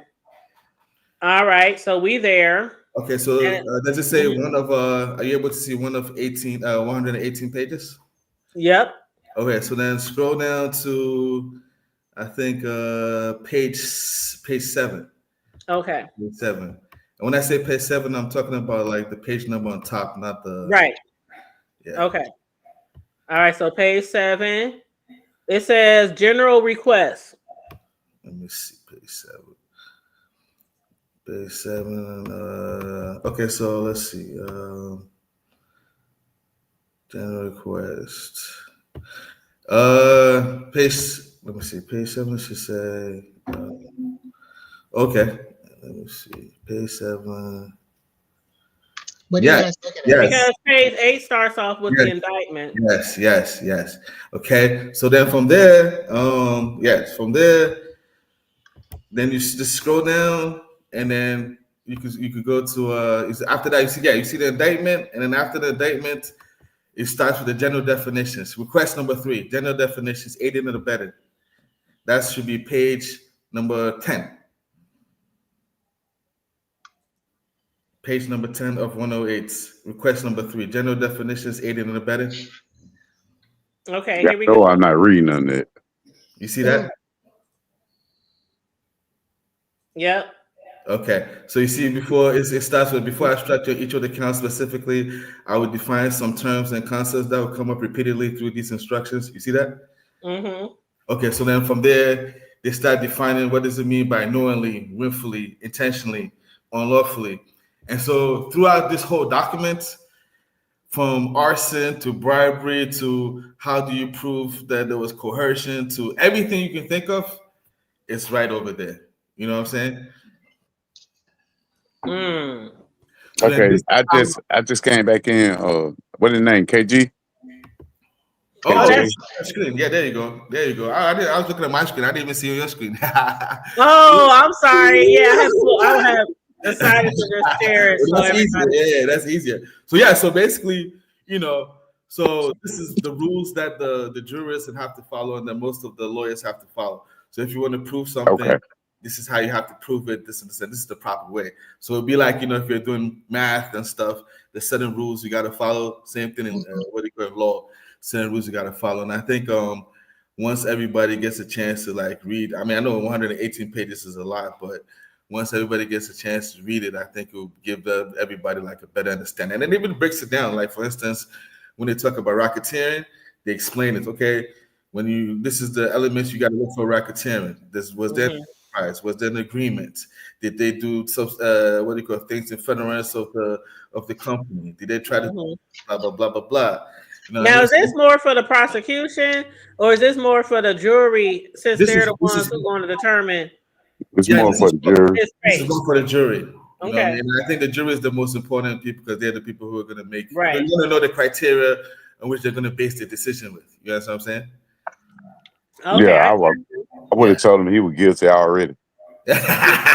Absolutely. I know them jurors is just sitting there I don't like come on, pussy. let's get to the end. I don't like pussy. I don't care if he was right or wrong. I don't care. I don't like him.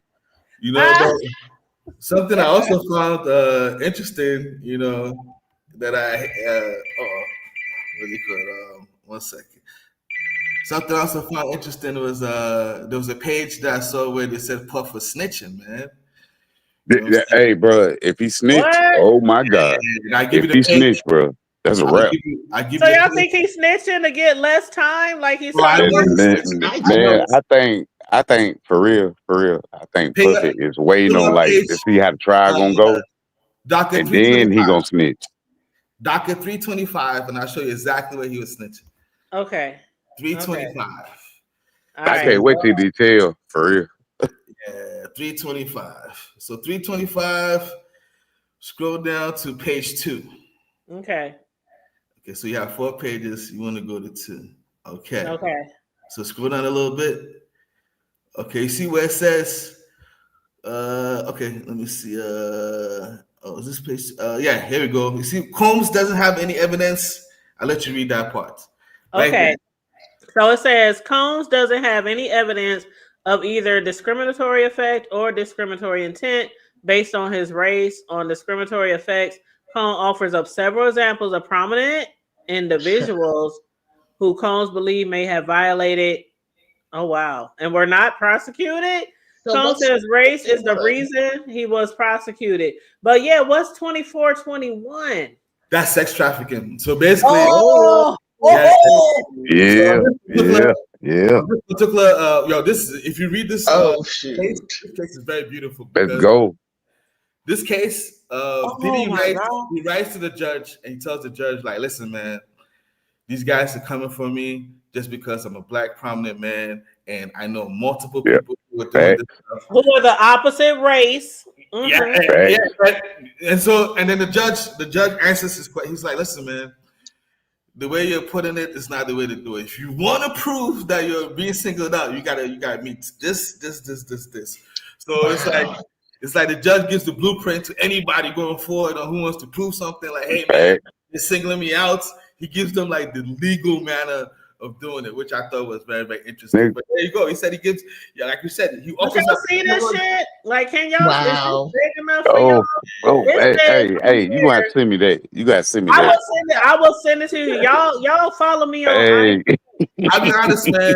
I'll be very, very honest. Like when you go through all of these, there's no question that I haven't heard like people talk about on the internet that like the answers are not in the paperwork. Like all the answers in the paperwork, but it's like don't you know Tupac laughing right now? Tupac laughing, dog. Man, he slapped a girl on the ass and got 2.5 years. Come on, bro.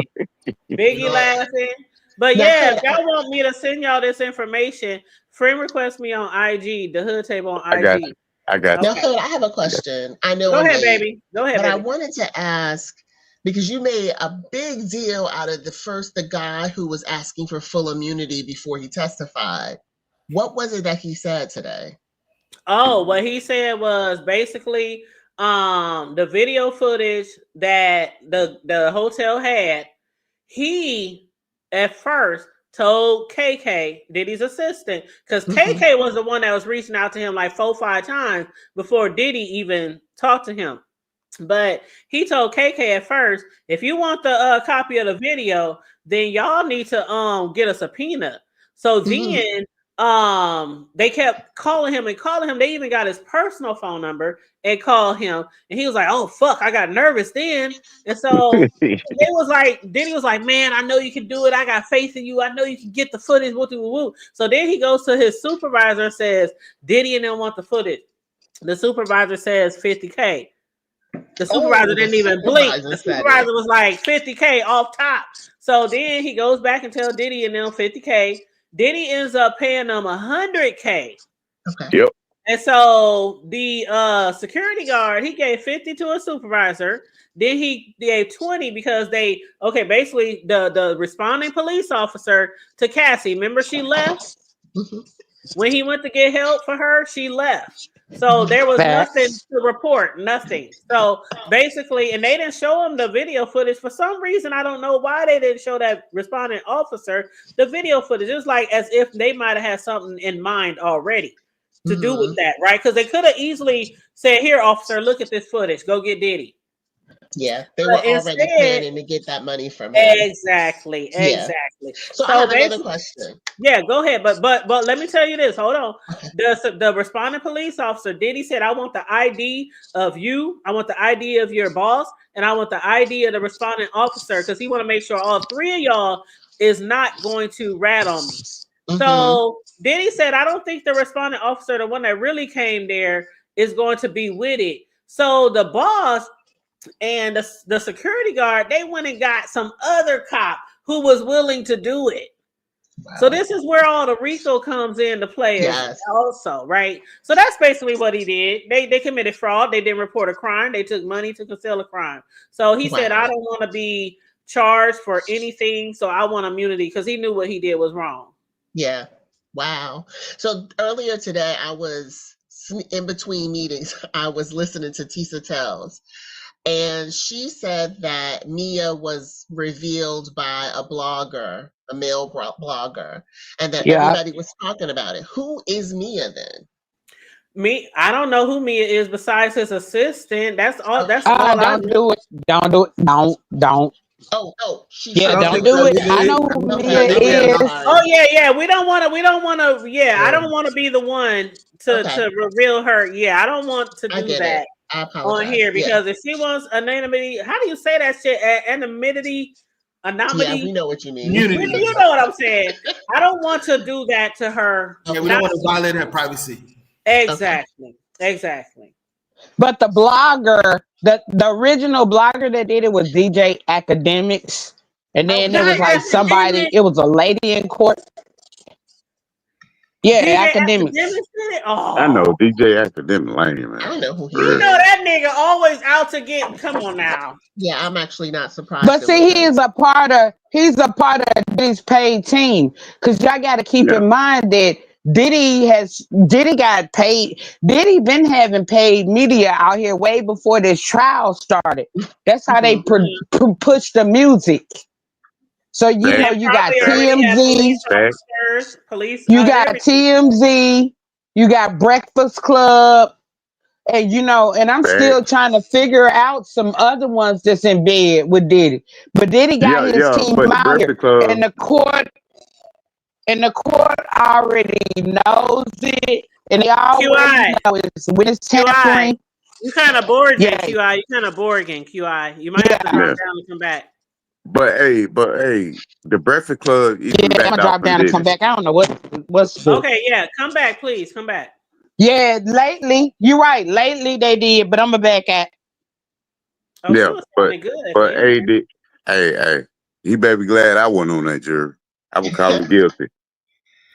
Man. So I have a friend of mine from work who had jury duty for the Harvey Weinstein trial, but she didn't get selected. Bro, do you really think he killed himself? That would have been amazing too, but You said one of the juries was selected for the Harvey? One of my coworkers went to jury duty, and the case was for Harvey Weinstein. Really? Yeah, she didn't get selected though, but if she would have, that would have been crazy. Man, if I was that friend and I do YouTube and all that shit, I'd be like, I'm trying to tell you, I'll be over there, be blowing it up. they talking about the judge talking about don't watch the media, don't talk to nobody. I be at my homegirl house like, bitch. Hey, I'll be like 400. Give me the tea. Give me the tea.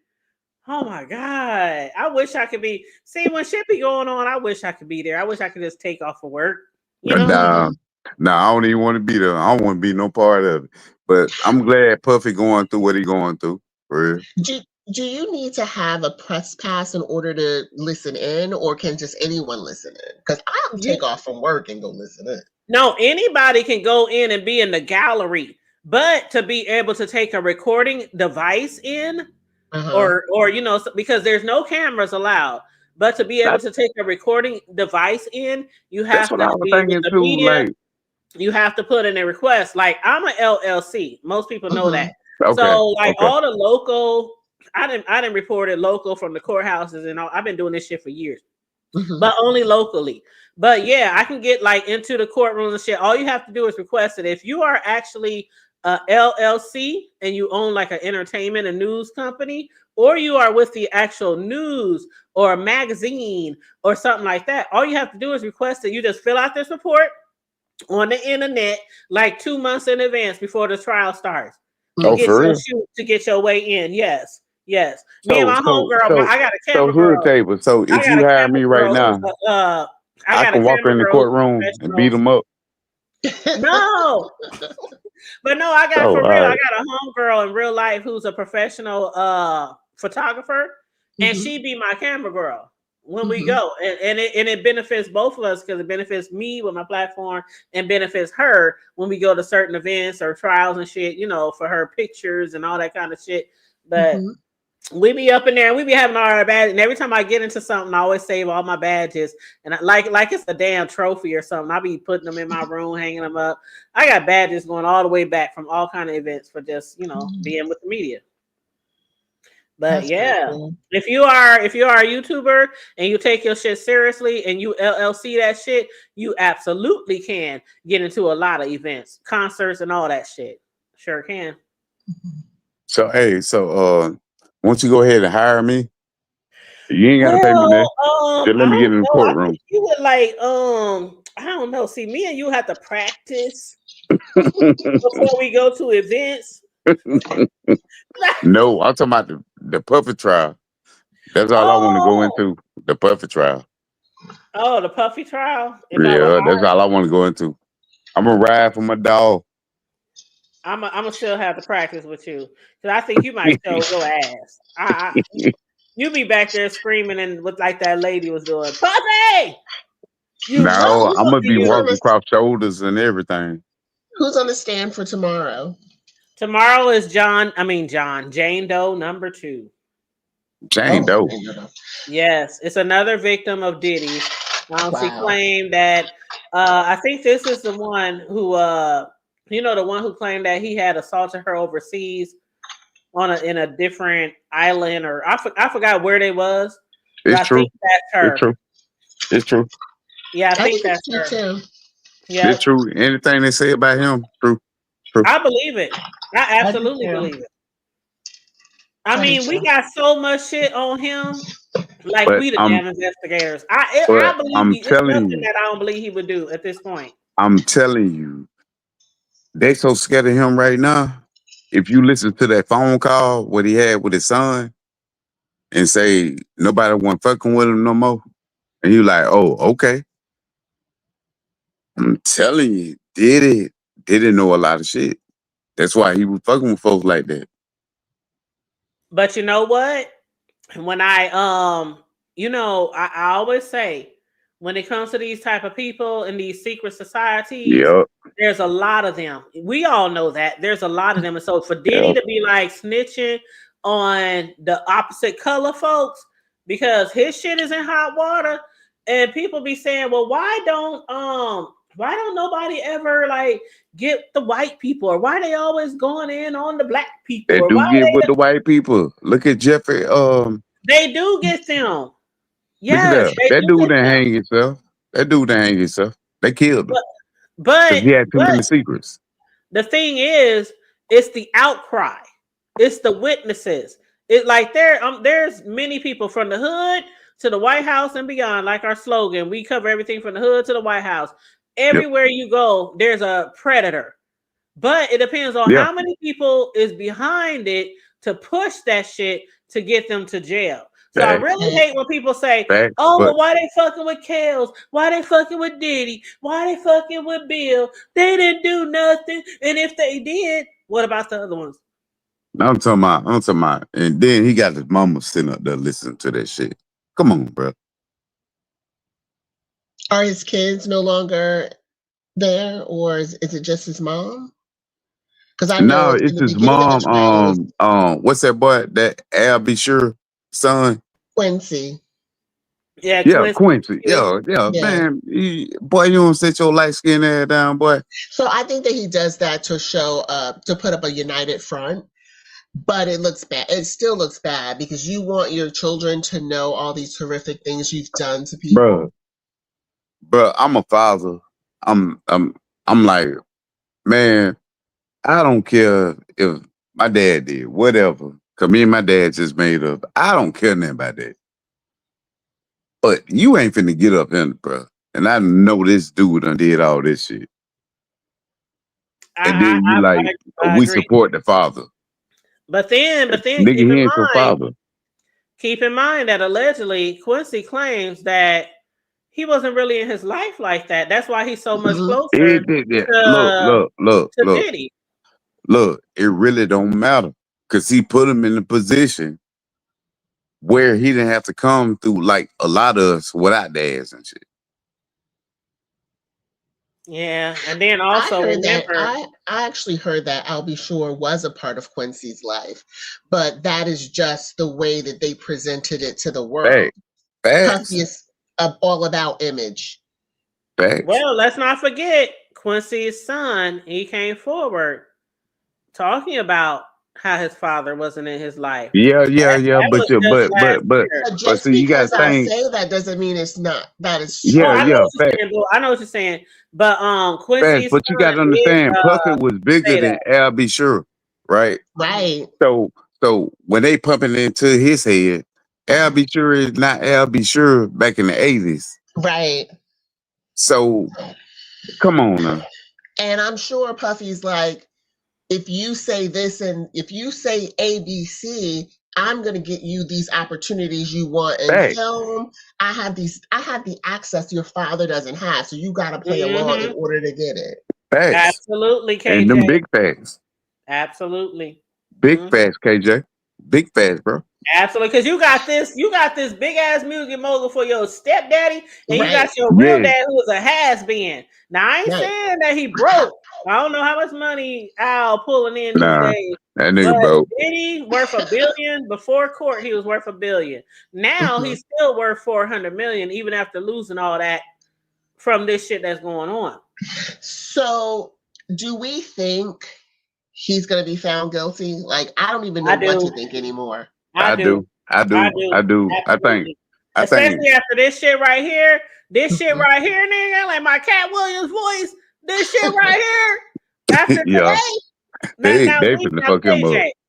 KJ, y'all was up in here yesterday and we were saying he had to have sold that motherfucking tape for him to want to find immunity. We just didn't know how much. I honestly thought it was for a whole bunch of money. This man walked away with $30K. Yeah. Oh, shit. 30K. But see, that's Hood table. I'm sorry I wasn't there Puffy. yesterday. I was moving. You did what yesterday was good. And I came in late yesterday too. Yesterday was It was so good yesterday. And it's okay, 400. But 30K? You gave this fake ass officer 20K. That's indicative of who Puffy surrounds himself with, people that he can take advantage of. Because remember the number I was like, I want millions of dollars. This tape is worth millions. We sure did. That's what I'm we were not saying in a yesterday. desperate situation where I need. I mean, I'd be happy to get $30,000 for no reason, but the tape was worth Yeah, way. for no reason. Like for no reason. It was worth Like way if you more. found, let's say you found some money lying on the side of the road and you turned it in, and they said, "I'm gonna give you 30,000 for being a good Samaritan." Yeah, in You fact. go walk that girl on But security he was camera at a too hotel, desperate. and that's worth millions. He didn't even think to negotiate. Like Puffy Nope. gave them $50,000 more than what they initially asked for because Yep. he knew that would satisfy them. But Yep. this person should have negotiated. He could have Yeah. got millions for it. And not just him, the security guard was making $10.50 an hour. I get don't it. try- I get it. I You don't. live in Cali. That $10.50, I don't know how he survived out there. But then I don't again, understand why they talk so bad about him. Like he was doing all this shit, but you supposed to be the gangster. You supposed to be all this, but you let that nigga do that shit.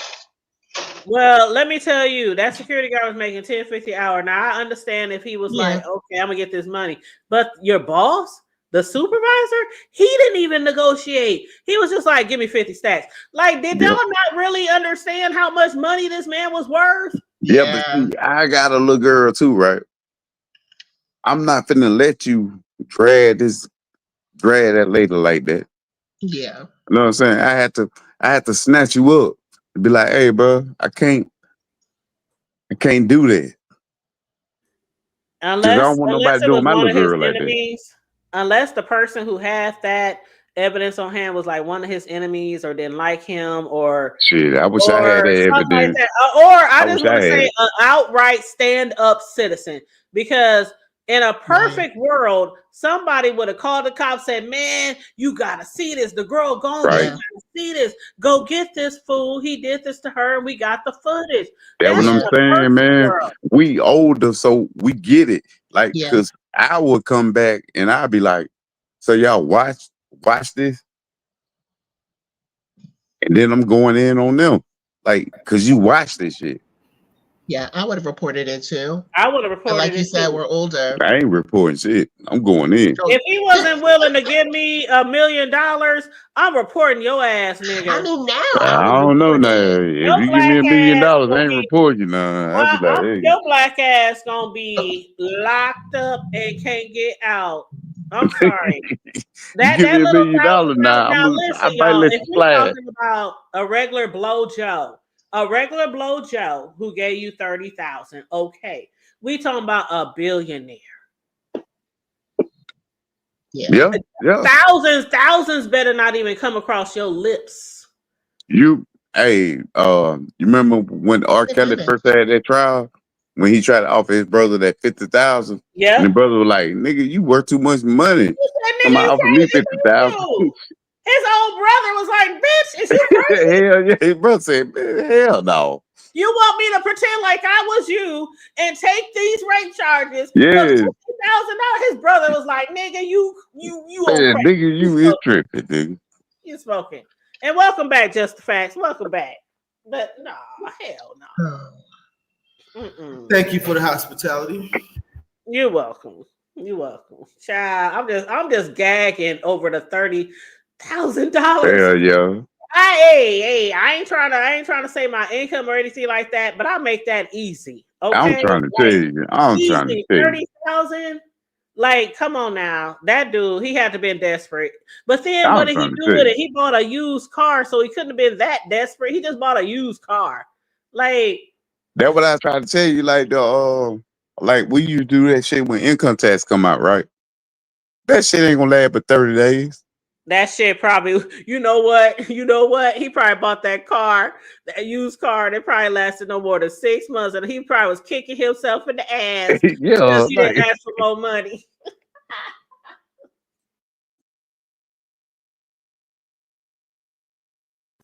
Man, you guys know the hotel settled with Cassie for $10 million though. Absolutely, and they, as they should, because when she got that whole, matter of fact, we didn't find out that until after the trial started. That Cassie, remember on like day 2 or 3, she revealed that the hotel gave her $10 million. It was right before court, so you know why they did it, because it was right before the trial start.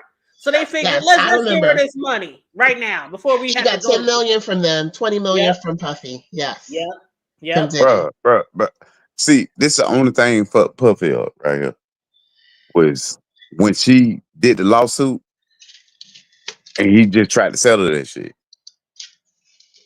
That was for Puffy up. Yeah, and No, you know what messed him up? When she, prior to the lawsuit, when she said, "Hey, I'm writing this book. Yeah. You can have the rights to the book, and I won't, and if you give me this, whatever the money amount was," that's where he messed up. Hey, Yeah. that's did correct. y'all read the Kim Porter book? The whatever his name Mhm. is I read that did the free first 10 pages. y'all know that's all true, right? I don't That's really know. all true for real. I heard it wasn't written by her. It wasn't her It was, real book. yeah. It might have not been written by It was her, written but by like that her shit is homie. all true. Like Puffy is like that. Now Yeah, I maybe But I believe the just it. don't fact like that the it was dude. I written just don't by, like him. they saying the person who wrote it though is like one of her friends or something who's just doing it for the money or something, some She easy money. did that So because I it was don't just know. hearsay. It was just hearsay. I think they're just sitting around like how we talk right now. If somebody go write something about us, and be like 400 said this and all this, and But look when the book went out though. yeah, but When did Kim die? Like you waited, you know, it's kind of I don't know. I don't know. I don't know. What The I reason I saw knew was, it was the reason I knew it wasn't all the way real when if Tupac didn't say nothing about you,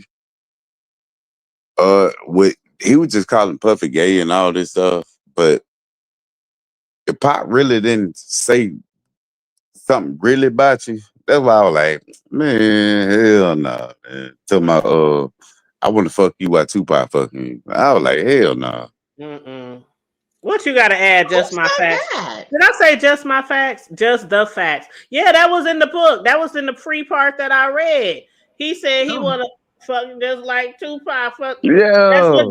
Diddy told somebody. I would, man. They said Diddy. Okay, the No, he said allegations in the book is a lot of right. allegations about Diddy they being said gay. in the book he told Tupac that shit. Somebody go ahead and fuck her, cause I want to fuck her like you fuck her, cause I like the way she look when you be fucking her. I was And, like, did, and, well, and, hold the and hell on, Tupac was like, "Nigga, you got me fucked up back. on my hood." Wow.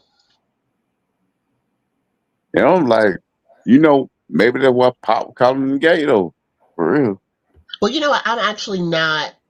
When I first hear something, I'm shocked, but once it settles, I'm like, yeah, it makes sense because I grew up It do. listening to Wendy Williams, and Wendy Williams has been calling him gay for the She been longest. spilling the tea for Hold on, hold years on, hold on on, hold on, everybody. That's why hold some on, hold people on. Cause laugh she at said my her boy got ass and raped in shit. jail, which was a lie. Who said Child. that? Which was a lie. But Wendy Williams, she been spilling the tea for years, and that's why a lot Yeah. of celebrities is But glad that her Puffy got ass her fired is though. spit. Yes, Puffy got yes, her he fired. did. Yeah, chased her right into Philly. Yep. Mm-hmm. One of the things I thought was very interesting was his lawyer admitted to the government that Diddy is heavily addicted to drugs. That we already knew that. Yeah, I didn't know that. I think they all are. I I think mean, I it's think so heavily hard to addicted. believe that I'm not saying everybody in the industry is on drugs, right. but it's like putting out ice cream at a party. Everybody is taking it. That's how they roll. That's how those celebrities roll. And that's why a lot of the people, like I had mentioned last week, a lot of the celebrities who started out as young children back in the gap, they were Fact. cracked out within 5 or 6 years. And we never hear from them again. I And mean, if you go it's back, the thing they if do, you go drugs. back and listen to them kids, they will tell you, man, the industry fucked me up. You give them If like all the it fuck them kids, up. y'all, if all the kids from back in the gap was to get together and tell all their truth, man, do you know how many people in the entertainment industry and the music? Man, let's start with Justin Bieber. and we can go all the way back. Oh shit. Yeah. Let's start with Bieber and go all the way back. Oh shit. We can start with Bieber to reverse and start with Aaliyah to go forward. Yep. Fact. Yep. Agreed. Also, Bashir Gray, that young man that was on that. Hold Oh, on, hold on, hold on. Since we're yeah. gonna talk about Lil, we're gonna talk about Foster Brown too. She wasn't but Oh, 16, Yeah. fucking around with Yeah. Jay-Z. and let's not forget, can we talk Oh, for Tevin. a Yeah. minute? Yep. Mm-hmm. The industry is horrible. Yep. Yep. Nah, man, I'm just saying, man, if you gonna call one out, you need to call everybody out. Corey Haim. Oh man, I remember when Corey Haim told his story. You know what? I used to have the biggest crush on Corey Haim. I had his picture on my wall next to How like the Queen hell? Latifah and next to like, I mean, hey, I had white crushes, black crushes. I was, shit. It was equal opportunity.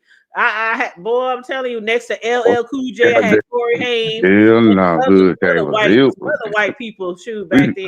we say this a But hood table, right? man, I'm telling you, I had crushes. Corey is not one of the ones. I sure did. I thought he was cute. But yes, Tevin Campbell, 313. Yep. Yeah, but you know what he turned out to be. But I'm just saying, I don't have nothing against gay people. I just don't like, don't hide that shit and But don't disrespect people. some You get what I'm people saying? are not born gay. Some people Yeah. are not born gay. Uh, Sometimes things happen to people to confuse them, and they end up liking what happens to yeah, them. most of them be molested. But That's hood what I'm table. saying. Everybody who some people believe that everybody's gay is gay. No, there are some people, just like a lot of females, they'll tell you, I ain't never wanted to be with no chick until I started getting abused by this man, or this man was doing this to me, or I got raped by my grandpa, or my, something. So everybody ain't born gay. That's Because why I have to give. I used to talk to a girl. She was more advanced than I was, right? But I didn't know that her and the stepdad to mess around. You get what I'm saying? Mhm. Like That's why I she have knew to more give than what I Cassie knew, and grace. I was like, damn. You That's know why what, I KJ? want to give. Yeah. Before you say that, KJ, let me just chime in on what he just said.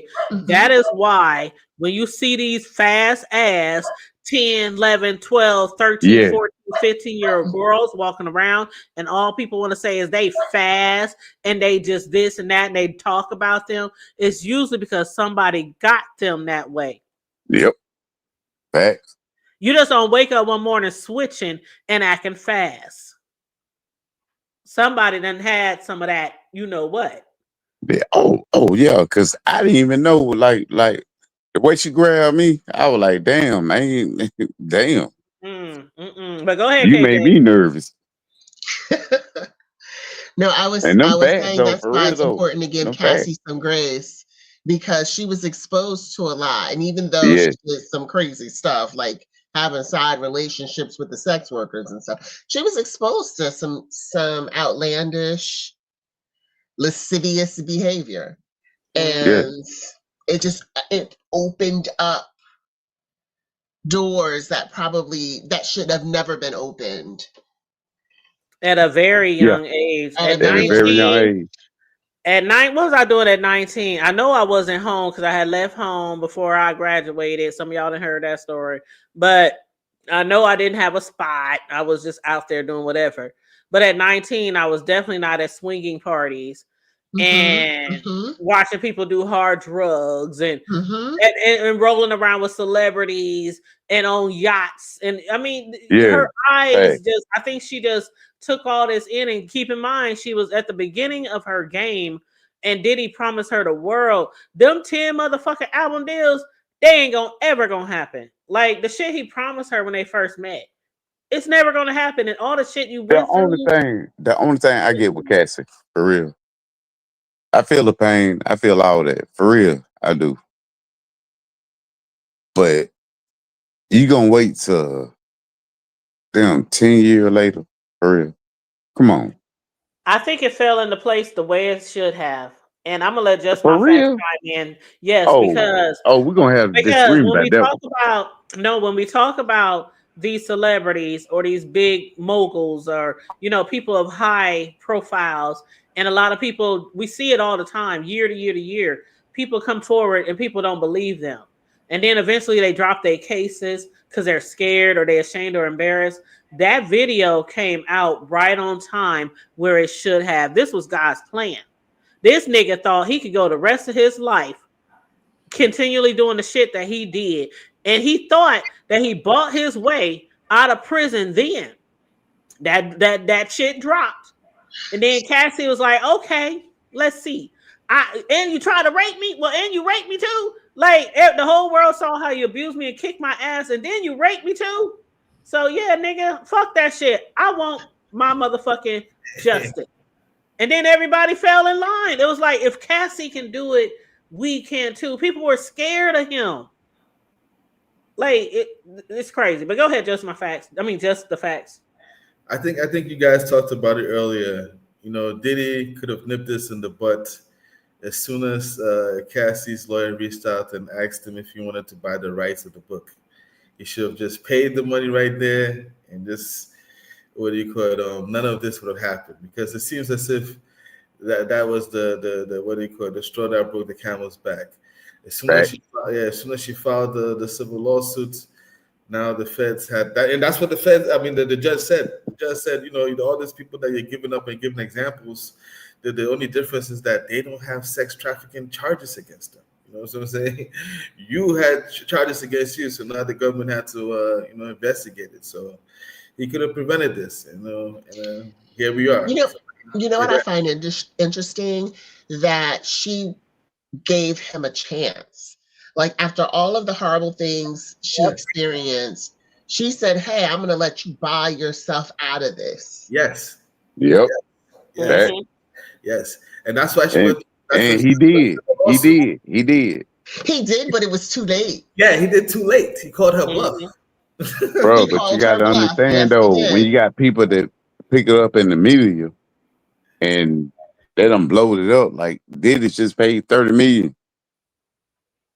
Everybody coming out, bro. Another thing too, I also wonder is, how culpable are his lawyers? Because the lawyers are probably like, nah, man, let him file.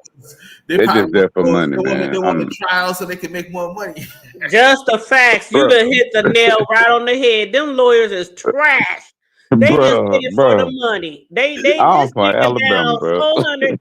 He's down 6. He's down 600, not 6 million. He's down 600 million since this shit started. Them lawyers is gonna be sitting like fat cats while he up in there. Ain't nobody trying to help you. They like, better not drop the soap, sir. We tried it. The feds have an unlimited budget, so if there's a mistrial, whatnot, that's what I'm trying to tell you. But Diddy has limited funds, man. You know what I mean? That's what I'm trying to tell you. The Fed, but see, what for Diddy was he was offering all that money up, right? The feds go harder, bro. They're like, okay, so he got this money, okay. His lawyers is trash. So, man, and then I like Brian Steele though. I do like Brian Steele, but I don't like Brian Steele on this case because he not on this case. Not on this case right here. Hey, Miss Sislo. Hey, Booski. But what do y'all think about when it's time for the defense to present their shit? Like, who do you think what do y'all think? What do y'all think they're gonna do? Because we still on the prosecution side, and they're just doing crosses. So they got their time. They gonna have their time to shine or whatever. But what do you think that they could do or would need to do to try to win this shit? Because it doesn't seem like Ned, I'm telling you right now, we all need to take a pool, right? I say 200 years. Okay, we should take a pool. Yeah, we need to do a cash out. Everybody need to do a cash out. Okay. Let's bet on how much time he gonna get. According to the paperwork that I've seen, they're saying that Diddy wants to bring some girlfriends that are gonna like come and testify that he was a good guy and he had like. Oh no. Yeah, but I'm gonna tell you like this right now. I'm gonna tell y'all like this right now. And I want y'all to come back to like, bro. I'm telling you, Yeah, the girlfriends, when that's not Diddy good see that enough. shit leaving, Diddy gonna tell on everybody. That's what's But gonna happen. that'll get him killed too. So what does he want to? Maybe being killed is True. better than being in jail for the rest of your Yeah. life. But that's going to get him killed too. Because just Well, like he has a lot of secrets that people might be holding over his head, Yeah, he has a lot of secrets because this is the thing. When you in that type of world and when you sell yourself to the devil, literally sell yourself to the devil in those type of secret societies, everybody has a lot of shit over everybody's heads. I know. And I got videos, but I ain't got them locked up like that. Shit. You get what I'm saying? It's it's Mm-mm-mm. a Diddy the got some shit. only Oh, I'm defense. sure Diddy got some shit. Diddy got some shit. All these celebrities, you know how many celebrities used to go to his not the after party, but the after to the after party, Yeah, not the after party, because normal folks would leave after the after party. It was yeah. the What after to the. you You know telling what? you? That song, after party to the after party hotel. Yeah, I never but understood. if you listen when he talked to his son, he said, "Oh, so everybody ain't fucking with me no more." He said, "Okay." Mm-mm-mm. Telling you, when he see this shit going south, that nigga finna talk.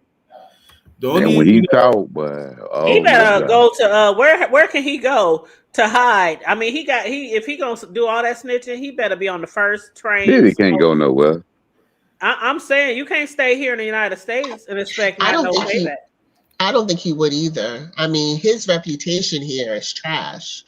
And he Yeah, thrives, his ego thrives on that. So who is going to come out and say that he produced something by them? Like he'd have to no, leave the no, no. country with But the you got, rest of his. Go He ahead. but you has got to to think, leave. KJ. You got to I'll think, tell you KJ. this. Before all this came up, everybody fought with Diddy, right? Hmm. So now he going through the shit. Everybody fell back, hoping he don't Mhm. say their name and shit. Absolutely, like Jay Z. And he Jay said, Z, yep, yep, he said, yep. J You know to what I'm but saying? the I will Z say to this the. though. I will say this. I have a funny feeling if Diddy is acquitted or if Diddy does time and he comes Hmm. out and he does a collaboration with Johnson and Johnson and he does baby oil, it will flip. I think Americans are like that gullible that they will patronize the baby oil stuff. No, Man, no, no. I ain't thought about baby oil in like 10 in 10 years until Since your Diddy baby trial. was a baby, I said, right? damn, I ain't had baby oil in this long. Right. Hey man, man, let me tell you, man. You know I'm a big Tupac fan, right? Hmm. Pocket laughing at that nigga, right? Like it was about time, bro. you know You know who what? else was laughing? Biggie's mother. That's what Yeah, I said. yeah, yeah, Especially with yeah. what's his Both of name, them. D Rock. That's They why I said, say, hey, who was that who said they are so glad that Biggie's mother passed away and not here to see yeah, or here to hear the shit what's that guy, the one that's been talking to the media for a few years about who? people like D Rock and other people Gene who, Deal, Oh, you Gene talking about Deal, yeah, Big Gene? yes, Big Gene G, Deal. because Man, Big Oh Gene, man, he yeah. all right, man, but he on it, man. Big Gene just that nigga sound like my uncle or some shit, but I man. He be believe making it. shit. I Like, believe it. It was a I, conspiracy to get him and Pac out of here. It was not yeah, just some yeah. normal. It was Niggas was not just scared of some shoes. normal hit. That was a conspiracy Man, You know, hood type, you already know. I'm a in big house. Tupac fan. In house. to I answer know them niggas scared of. I your know question them that niggas you scared of asked, shoes. answer a question that you asked a few minutes ago about the defense team. What could they probably come up with? I'm not sure if you've been following the Abercrombie and Fish case. The CEO of Abercrombie and Fish. You know Abercrombie and Fish, the clothing line that Remember like. that? Yes. Okay, He had so some kind of affair or something with.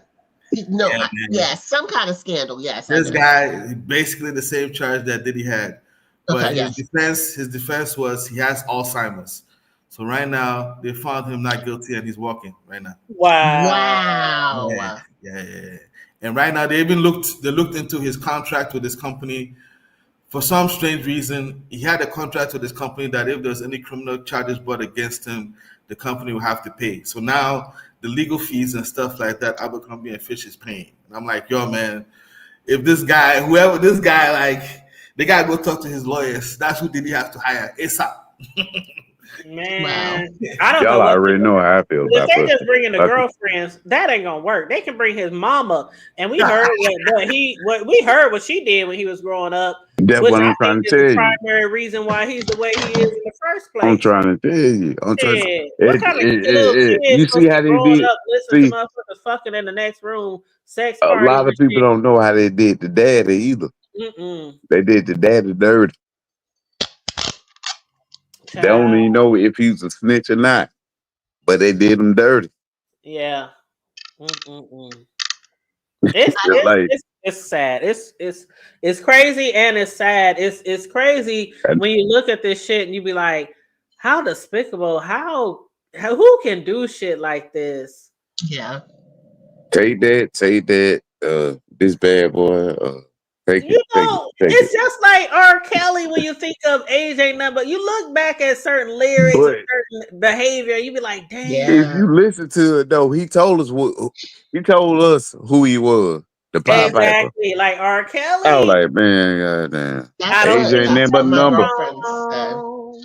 Like he manifested this for himself in his Yes. record label name alone. Bad Boy. Bad boy. Yep. When it comes to the evidence that they have against him with respect to witness tampering and obstruction of justice, oh man, that's bad, man. It's Witness tampering. See, you know what? Just the facts, and y'all, this whole time, this whole 4 weeks, a lot of people have been saying, "But where's the Rico? Where's the Rico? Where's the Rico?" And it's like people Rico ain't all even in that paying motherfucker. attention. Before we even got to this, people weren't even paying attention. Like, are y'all blind?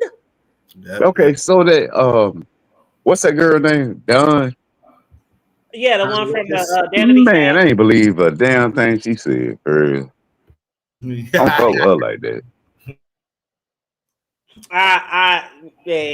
And you got that right. You got that right. A lot of people, Yeah, because she wasn't there about a money. lot of people don't believe Mia. Shit, people don't believe Cassie was actually being Well, now with taken advantage Cassie, of and coerced. We was like this right literally here. seen the footage. Now we might, but there's people still out there saying, "Oh, Cassie, she didn't deserve that. No, It's like." So they do have again in the paperwork, they have information and phone calls recorded and text messages. I read that they said as soon as that Don Richard came out with the lawsuit, Diddy called I forgot the other girl who's in the other girl, Which called one? 100 the girl from Dirty Money. Yeah, 145 times.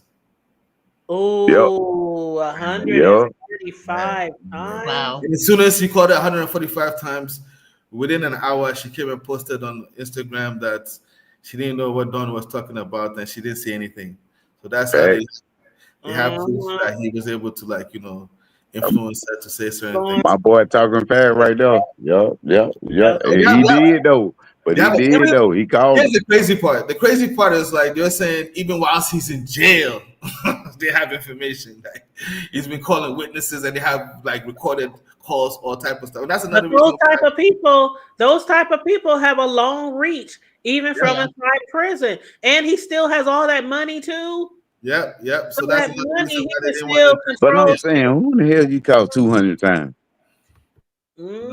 That's why they didn't want to grant him bail because because of the obstruction of justice. Oh, because and I ain't gonna even say this out loud, but y'all already know what might happen to some folks. I ain't even gonna say it out loud. You ain't got to. Just like I said, if that man would have said, Diddy, fuck that 50, I want $1 million. I don't think that man will be here today. I don't. Yep. I don't, because the size of that, that evidence, that's monumental. They really ain't serious though, and I'm just speaking on me. They really ain't got nothing against them except for the bringing people back and forth. Yeah, the trafficking. Yeah, But the that's trafficking. enough right That's there. all they got Trafficking on them. can get you a lot of time, though. Trafficking can get you a lot of Yeah. time. And they Yeah, was it doing it do. in the But I'm United just States. saying. They was doing it outside of the United States. They was to- doing it with how Don't many? you We don't up you to like agree they 10 got him on prostitutes. don't you agree they got him on the prostitution? Yes, that's what I'm talking about. He was up to like Yeah, 10 yeah, prostitutes. All the yeah. names we done Okay. heard already of all the Cause prostitutes. So because it's not once you just say it, prostitution. hey, I'm gonna give you such amount of money to come out here, or you can text it. They got you right then. Okay, so Prostitution and trafficking, Sex and trafficking. I Yep. think over all that, even though it was only 20 racks, the extortion. But Yeah. I'm saying though, if you really think about it, if you was on the jury, right, and you been talking to a dude, and he say, "Hey, I'm gonna pay for you to come out here," right, and y'all click up, have sex, whatever. He ain't even give you no money like that. But he was paying those prostitutes. They was getting paid. Yes, I know, I know. They was getting paid. Yeah, They was yeah. making also millions. But They was don't forget making 400 is millions. this. talking about in the terms of But they had Cassie. some dudes. Man, I've they had invited dudes you to sitting up my there. home Hey, I invited you on this lavish trip and we just so happened to have sex. Oh How no, they yes, knew what yes, they was yes. doing when they That's the got way I there. play it now. right. That's the way Remember, I play it. remember the first time, the first prostitute when he came out there, he was told by his boss that he was just going to be dancing for a bachelorette party, and he said as soon as he got there, Cassie Man, said that was told him cold, what was man. up, and he said Diddy was That was behind a cold. door. Ooh, He ooh. said Diddy was behind a door with one of those things that those Muslim women or those those what's that ethnicity overseas? The Not Muslim, just the Muslim. the Muslim veils and stuff. Yeah, he was. They said he was under something like that, and the dude said as soon as I heard him talk, he already knew that was Diddy. And he said on top of that, I recognized Cassie. So, but I'm sure with every prostitute, but I'm they saying, first told them that in the beginning, you're just going to but come and dance. okay. Let me ask you. Let me ask the whole panel this right now. I don't know what nobody into, right?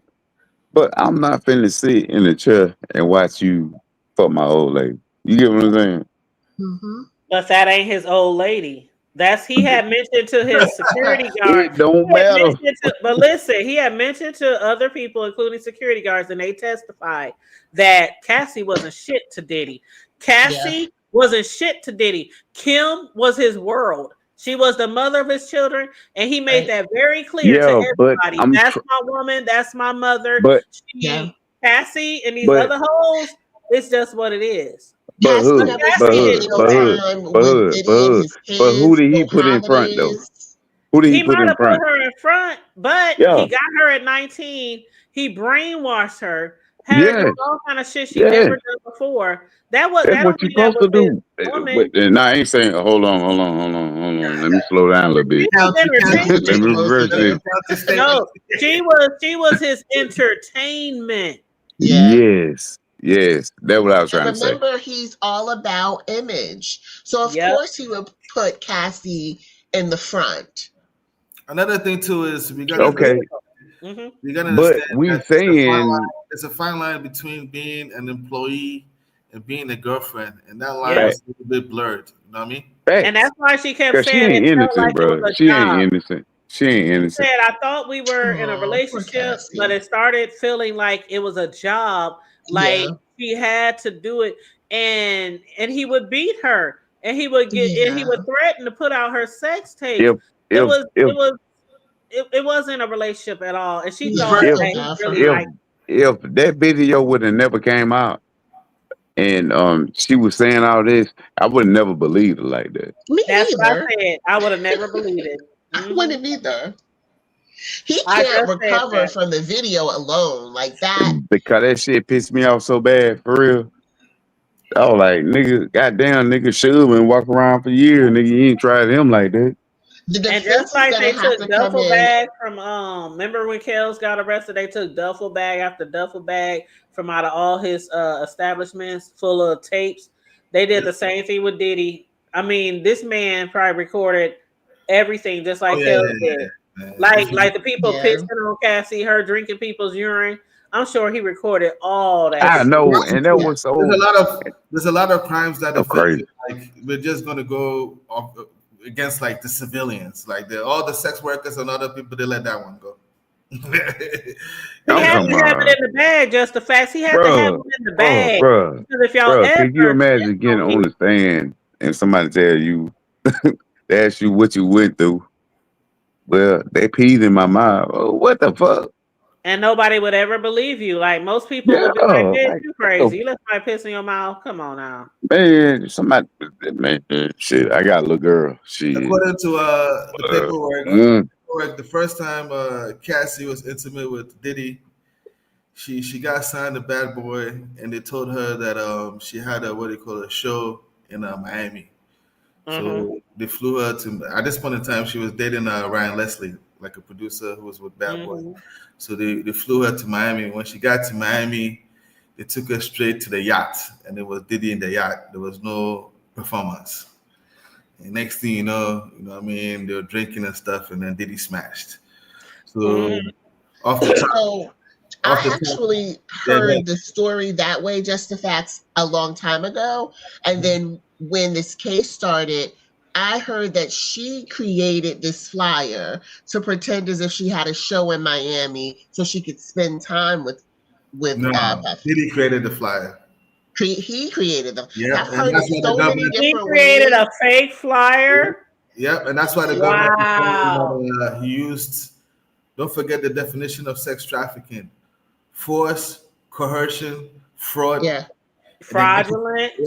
interstate commerce to Oh, engage you in. know what? Just the facts. You just said something because that's you right. Because when they be trafficking, what do they tell people? Okay, hold on. Y'all know the show that I've been talking about that I've been watching, right? The Pit The pit, on yes. Max, right? So the last episode that I watched, there was this girl, and two of the doctors was trying to get through to her because they noticed that the lady who came with this girl to the hospital with her, they noticed how she was always trying to answer the girl's questions. And whenever they tried to get the girl alone, the lady was like, no, we got to stay together.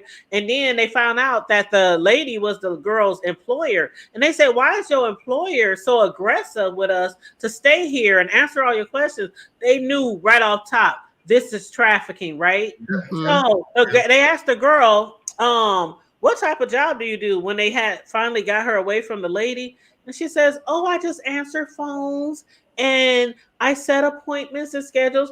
You know what? She's trying to say that, but what they do is Right. they do hire you and they say, oh, you're going to do this, or you're going to get massages, or you're going to do nails, or you're going to, they tell them that bullshit to get them into the job, and then they traffic them.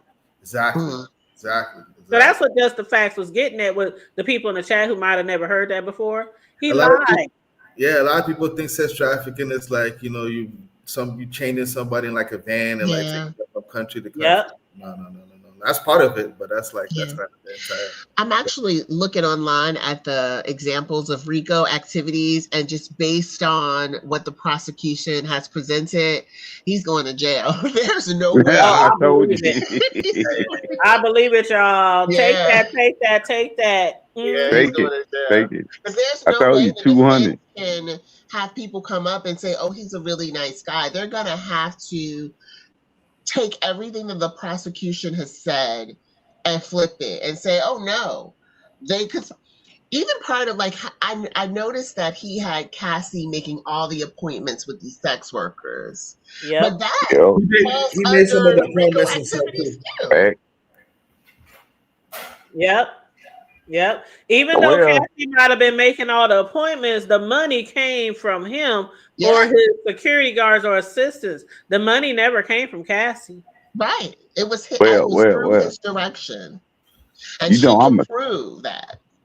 I'm a Tupac fan, so I'm He trying to get him locked up. Tupac, like I like Tupac. Tupac too. He just happy that Tupac is looking down, like Yeah, like you nigga, nasty motherfucker. You come trying to home, fuck nigga, me. come Now this is home. what you get. I have to drop, but I wanted to just thank you for letting me up, and this And was I a lot of appreciate fun. you, KJ. I know you said you don't never. KJ, I salute, never man, do salute, this. salute. But Well, I'll be back. 400 to tell you. Once you up here, you always welcome back. Thank you. Anytime. Thank you. Anytime. All right, I'll see you guys later. Take care. All right, love. Good night. Bye. Yes, but yes, thanks to everybody who joined us in the chat or on the panel who's been I helping was us I was, I was do trying to this put up early. commentary. Y'all been helping me do commentary. I've been bringing y'all commentary. I love the interaction with my chat and with my supporters. I really appreciate you Yeah, guys. you already And know I'm just gonna the support facts, you. yes, absolutely. And just the facts, I'm gonna give you and 400 a chance if there's something last minute that you want to say, your thoughts on anything, or if you got a channel. I Just thought the fact, do Yeah, you have a channel? yeah, No, did I don't have a channel. Okay. Yeah, I got a channel? I got a channel. Hey, Hood, if you drop my link, let them subscribe. Okay, I got you. One I of the got you. things, one of the things Yeah, I got a last word I want to okay, say. go ahead. Well, hold on 1 second. Let me just the facts. Let me let him get his out. Go ahead. Okay.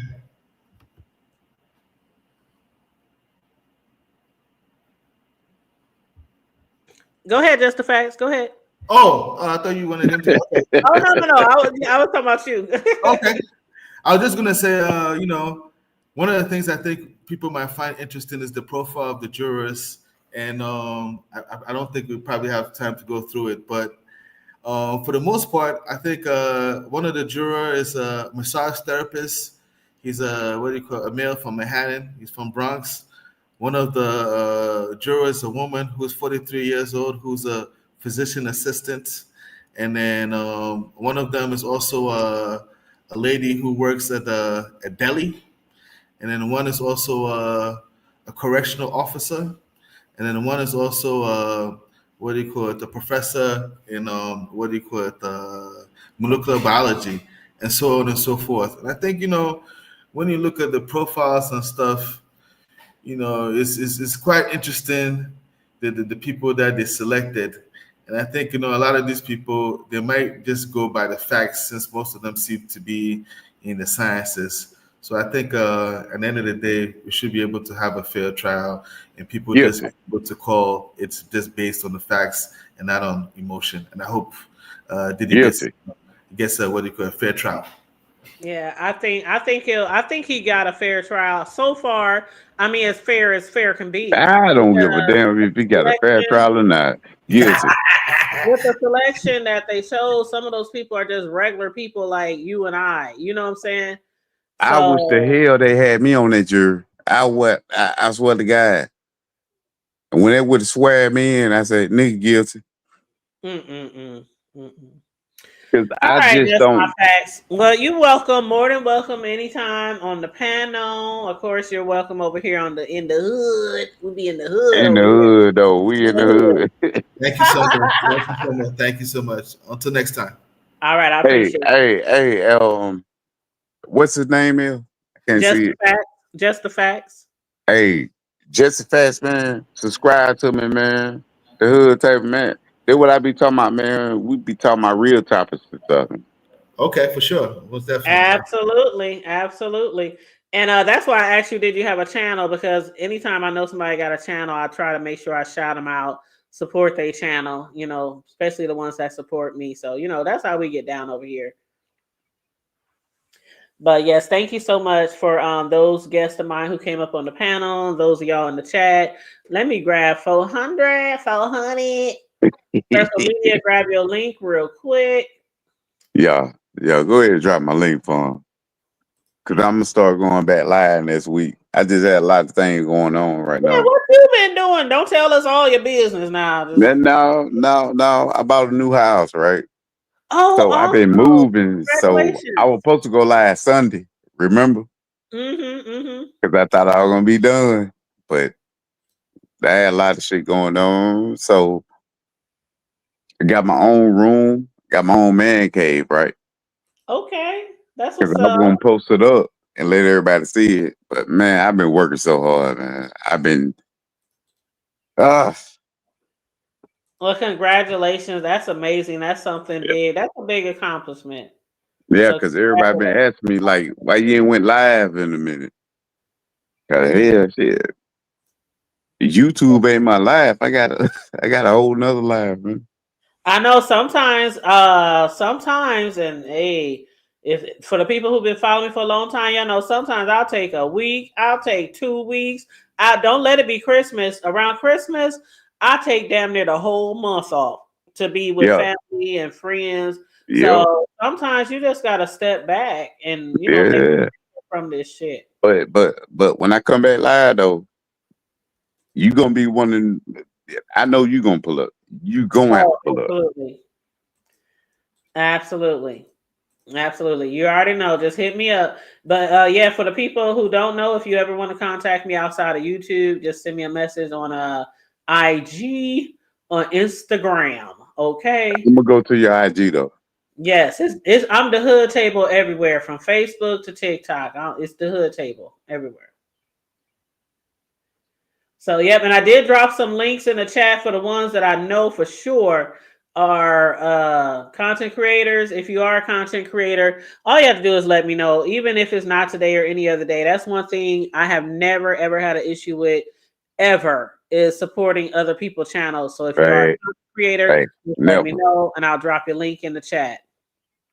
And thank you so much also for the super chats. I appreciate you. Nah, you already know what's up with me. Yeah, I support. Yes, yes. If I Thank fuck you, with you, Cicelo. you know I support. Yep, yep. That's same here, same here, same here. Gotta get support. You gotta support to get support. That's one thing I learned on Yeah, YouTube a long time ago. A yeah, long because they always ask me to my you want to go up with your YouTube channel? I say, no, man. I just I go to people channel and I like what they talk about. Like I like what you talk about. mm-hmm. Mm-hmm. If we have real Absolutely. talk. For real. Yep. And says slow, I'm about to get on my sister's neck, yo, because she been promising to go live for like the last 2 weeks. I know, and they gonna talk about I will be serving. I'm like, come on now. Oh, if she say she gonna sub to you, she'll do that. But I was like, I'll be all ready and stuff for her to go live, and then she don't go live. Then I'll be knocked out sleep. Sure, I I'll be like, I know. That's what I be trying to tell them. They tell me I'm old. I say good. you know what? I'm old too, but I try to go to sleep, but I just can't go to sleep early. My body not wired for that. I think I I could got be 80, 90 years old and still no, up no, at no, 3 no, in the no. morning. No, hold on. I So don't what you know. an 80 baby or what? A 70 I baby? ain't telling you. I ain't telling. I'm an 80 baby. I I go to ain't sleep telling. early. I ain't telling. I read I, about I my I go to grandma. bed whenever. Most of the time, let me be honest. Most of the time, when I go to bed, it be after 1, and it's because I there's so many shows I be Hold on. You talking about watching and AM? movies. Yeah, I be up watching TV. I just can't Hell go to no. sleep. Hell no. I I probably I wake up at promise you. 1 AM. Hell no. Oh, she said she's already subbed to you, so you make sure you sub to my sister too. I dropped her link in the chat. Okay, I got it. Yep. But yeah, I just go to bed. I mean, I don't know. I've never been. And the funny thing about it is, I'm an early bird as well. And me So too. I'm the last person you want to go to bed with at night because I go to bed late and then I work early. Yeah, and I then can't sleep in. I can't even sleep in. I don't know what's wrong with my body. I'm just and wired. then if you listen to my line, they be like, 400, oh, he finna go to sleep, or 400 ain't woke. He done took a nap. Yes, it's no lie. It's no lie. What? Hey, ain't nothing wrong with a nap when you're older. I'm like, shoot, you I'm start out, 44. I'm start out with 44. nap. You start I'm up at 44 naps and years old. I done oh lived well, off you're that. young. You I too done lived young. my life, right? I You got too my young kids to be where they going to need to bed be. early. You too young to be going to bed early. They ain't too young, man. At least midnight. At least midnight. You don't win the one of my lives, right? Yeah. You hear what we be talking about, right? Yeah. Even though I don't follow along all the time because I be like, what the No, hell? don't. I just be listening. I don't follow along. I don't even comment on the shit usually because that's one thing I learned too. If you don't know the haps when you jump in people's chats, just sit Hey, there chill hey, and just just watch best the leave show. that shit alone. Yep, Cause like absolutely. I had to get myself back right. Cause I told him, I said, no, cause I'm doing it for like the older people and people that been through something, you want to talk about it, and we talk about it. You do what I'm saying? It ain't no disrespect. Don't disrespect nobody. Cause you know I drop you if you disrespect somebody. Yeah, yeah.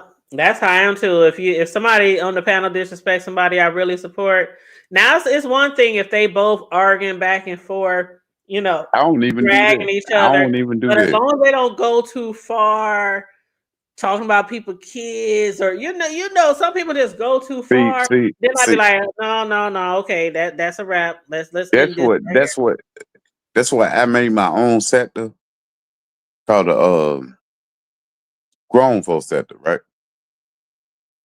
Because we here. ain't got to do all that. Mm-hmm. And hey, Lady Snoop, I'm dropping all the content creators links tonight. Oh, okay. And I don't know why I'm saying tonight, because y'all know I do that shit a lot. I'll be just like, hey, if you're a content creator, Man, I'm sorry. I'm sorry. I missed last night, man. But I was moving. I was doing all this. I was doing all that. Cause you know I would have pulled up. You already know that. it's okay. It's okay. It's all right. It's all right. But yep, I Now just y'all done dropped made Lady me feel Snoop like I done missed something. channel. Make sure y'all support Lady Snoop too. Mm-hmm. Later, Lady Snoop TV. Yes, I yes. got it. Yes, support, y'all. Support. But yeah, I'm about to get my butt up off of here and I guess binge watch some TV. Shoot. It's been a rainy, gloomy day here, 400. So this trial really got me out of I don't want to say I was in a funk, but it's how the rain and storming and you just like, oh You're God, sleepy, gray sleepy, and dark sleepy. outside. You want to go to sleep? Yeah. Yeah, it's just a gloomy day. And I'm telling you, the first thing that got me excited was when I saw on social media somebody said somebody had an outburst in the court. I was like, what? And I was still working because I work from home. And I was Yeah. still working. I was like, what happened? What happened? I can't go through the transcript so I get off of work. I ain't been on YouTube in like 4 days, right? And then Yeah. this was going on and all this. I'm like, bro, I ain't even been paying no attention to that. Child, when I'm covering something, whether it's matter of fact, I gotta upload some videos tomorrow from some hood news from my hood. But Yeah, when I'm following cases, I do try to stay on yeah. them. I keep That's up to date why. updated and stuff like that. That's why I try to tell people like the people who I bring over to my page, because I came from a whole nother sector. Mm-hmm. Like how we talk, they be on some other shit, like beefing and shit, right? And Mm-hmm. I say, well, she ain't coming over there for that. We be talking about some other shit. Yeah, shoot. If I want to beef, I can beef right on over here in the beef sector. Trying to tell I'm you, definitely not going to nobody else's sector and try to be on no beef and shit. hey, No, because I'm not even a beefer. I me mean, there's either. been a few times where I had some words to somebody, but I'm not a beefer. I don't be on here arguing and screaming and yelling and cussing. Shoot, Yo, I prefer to give normal commentary. Now, I that's like what watching it the beef is. sector. I like being over here in the beef sector. It's been like 7 years it's going on now over here in the beef sector.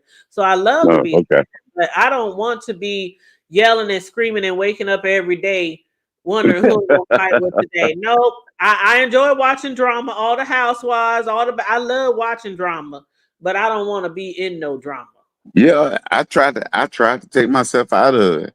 But my partner had told me, he said, you know where you come from.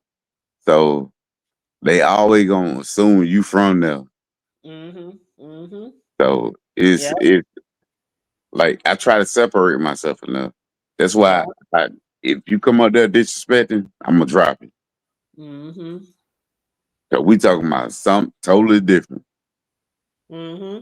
And it's nothing wrong with, like I said, I try to not be just with my platform. I try not to be a one trick pony. I like discussing all type of stuff. One day I might be on here discussing a TV show. The next week it might be Right. Donald Trump. The next week it might be a cop shooting here in my city. The next week it might be Diddy. I just like discussing whatever the fuck I want to discuss. I don't want to That's be what I'm put in saying. no box. You know what I'm saying? That's your stage. You talk about what you want to talk about. Yeah. And whoever get in there, they already know what you want. So Yeah. anybody else try to interrupt that just because you don't like somebody up there, I don't care about that shit. No, I don't care. I just like to get up here and I like to share. I like to review. I like to cover news. This is my thing. I've been doing this for a very long time. I started on YouTube on different channels before I even fell into the B sector area. So I've been doing this for a long time and I love doing what I do. I love coming on here and talking to my supporters and the people who I became friends with. And it's some really great people on here on YouTube, and it's some really not so great people on YouTube. But I know how to maneuver, and I know who to fuck with behind the scenes and who not to fuck with behind the scenes. You got to be careful who you get too close to on here, and who you share with on here, and how much you Fact, share. But fact, you gotta be careful. It's not, and especially it's not like you can see those people in the street fact. And normally. what I always tell them, I say, cause they say that they record phone calls and stuff, right? I say, whatever I say, I can say it again. And I Yep. say what I mean. So I Yep. don't, so when somebody brings something up, well, you said this, I don't give a fuck. I said it. And what now? If we gonna work past it, I or don't that's talk on to you. everybody. I don't talk to everybody behind the scenes. It's about, I want to say it's probably about 5 people altogether that I I talk know, I to don't behind the scenes. And a couple of them are really, really close, like them, my dogs, like been knowing them for yeah, years yeah, on yeah, here. yeah. But no, You gonna have your you close got to one. be really skeptical. You got to have your eyes open because some people will try to get close to you to get close to you. And that's one thing. I'm not a very super private person because I do share and get on here. Sometimes I do share and sometimes I might share a little bit too much, Yeah. be transparent. But That's what I you just said gotta too. be careful. You gotta be careful. That's what I said too. And I said, whatever I do, I stand on it, right? I don't give a fuck what happened. I stand on it. And people really back off from then. Cause I don't care. I said it, I stand on it. If I showed it, I stand on it, right? Hmm. And they just back off. Like that's the way I like it. Cause I ain't for that. Like it took me a long time to get this YouTube shit for real. Hmm. I ain't One understand these thing you gotta people. do is definitely do YouTube for you. I learned that too because some people will try to navigate your channel for you or navigate your platform for you. Some Yeah, people like, oh, why you talking about this? Why you talking about that? I ain't here for this. I ain't here for that. You gotta do yeah, YouTube for you. yeah. Don't let Because anybody else control your platform or try to, make your moves for you and stuff like yeah, that. because I went back to my old videos, I deleted them. Because the hood table, if you wouldn't know me from back then, you've been like, God damn, that 400, he's so violent. I'm talking about violent. We cussing and fussing and stuff. And I'm like, man, I'm not gonna do this shit with you. And And you we know ain't even what? gonna see each other. Trust me, I done seen it all over here. I done seen people do mock funerals for people's parents. I done seen people run up to people's schools. I done seen people. Yeah, Uh, that's crazy. I mean, we done seen it all over here in the B sector. Like we done seen it all. So there's nothing that you could do on your platform that would probably make me gag or anything. Because once you in the B sector and you experience that for years and you see all the shit people do to each other, child. See, see, Could nothing else shock I me or think with me, it was about like the women, like, well, I come from the opposite sector, right? Everybody want to be number one. But why you gotta be number one? We all cool. We all just kicking it, just chill. And that when them problems come. that's why you gotta leave some people on YouTube. Yeah, But I would never tell anybody how to run their channel. Never. Because I don't want people to tell me how to young. I can give advice and say what I've been through or what I experienced or what I yeah, see. me too. But Definitely run your channel the way you see fit, but also protect your channel because people lose their channels every day over some bullshit. Well, I ain't got but one more time to mess up. You know they gonna get me. So that's why I be chilling. Yeah, you gotta protect your channel because there's all them haters out there, all the trolls, Yeah. and it's been people losing their channels over here lately, and it's yeah, yeah. See, I ain't know nothing about no beat sector until you just told me about it. It's been going strong ever since the Kaya and T.S. Madison beef. That's how I kicked off the B sector. That's See, what I don't helped know. stimulate the B sector. Yep. See, I don't be doing it. I just got on YouTube maybe a year ago. Maybe a year. Oh yeah, yeah. So I don't be knowing about nothing. I didn't even know I was in the sector. I'm from Alabama. That's what I tell them. I'm from Alabama, man. I don't care nothing about none of this shit. What y'all got going on? Shit. It's crazy because sometimes you can just fall into a sector. And I Yes. didn't heard people say over the years, I don't even know how I got here. Like, how did I end up here? But it's all about the algorithm. If you continually Yeah. watching people or continually doing commentary or continually liking videos, sharing videos, that algorithm will put you in a spot. It will put you in like a black hole that you can't crawl out of. Yep.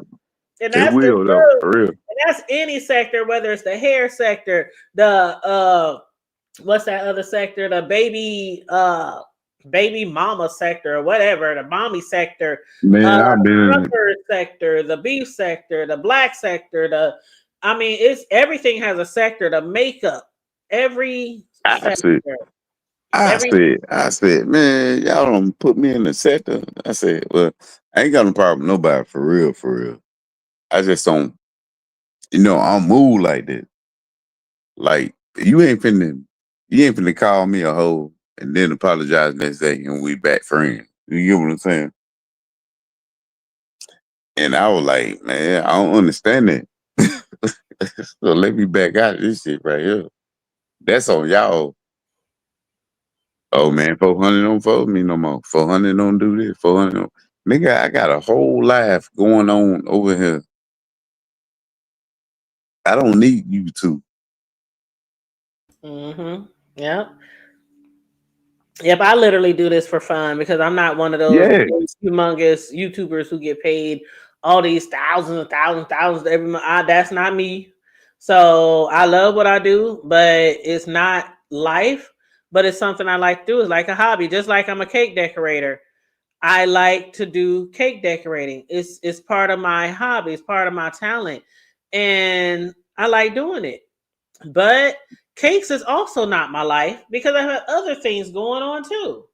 Yeah, cause So, I had nigga had tell me, he's like, hey folks, you gotta go live. So you pick whatever. But and I'm like, what up? What up? Nigga like, they go forward right here. Nigga put my picture all up on live and shit. I'm like, hey bro, I got a whole family over here. Trying to get my daughter straight. Nigga, and you playing me like that. And I'm like, man. But somebody told me, they like, hey bro, that's YouTube. Back off of he told me to back off of that shit. He said, you ain't big for YouTube yet.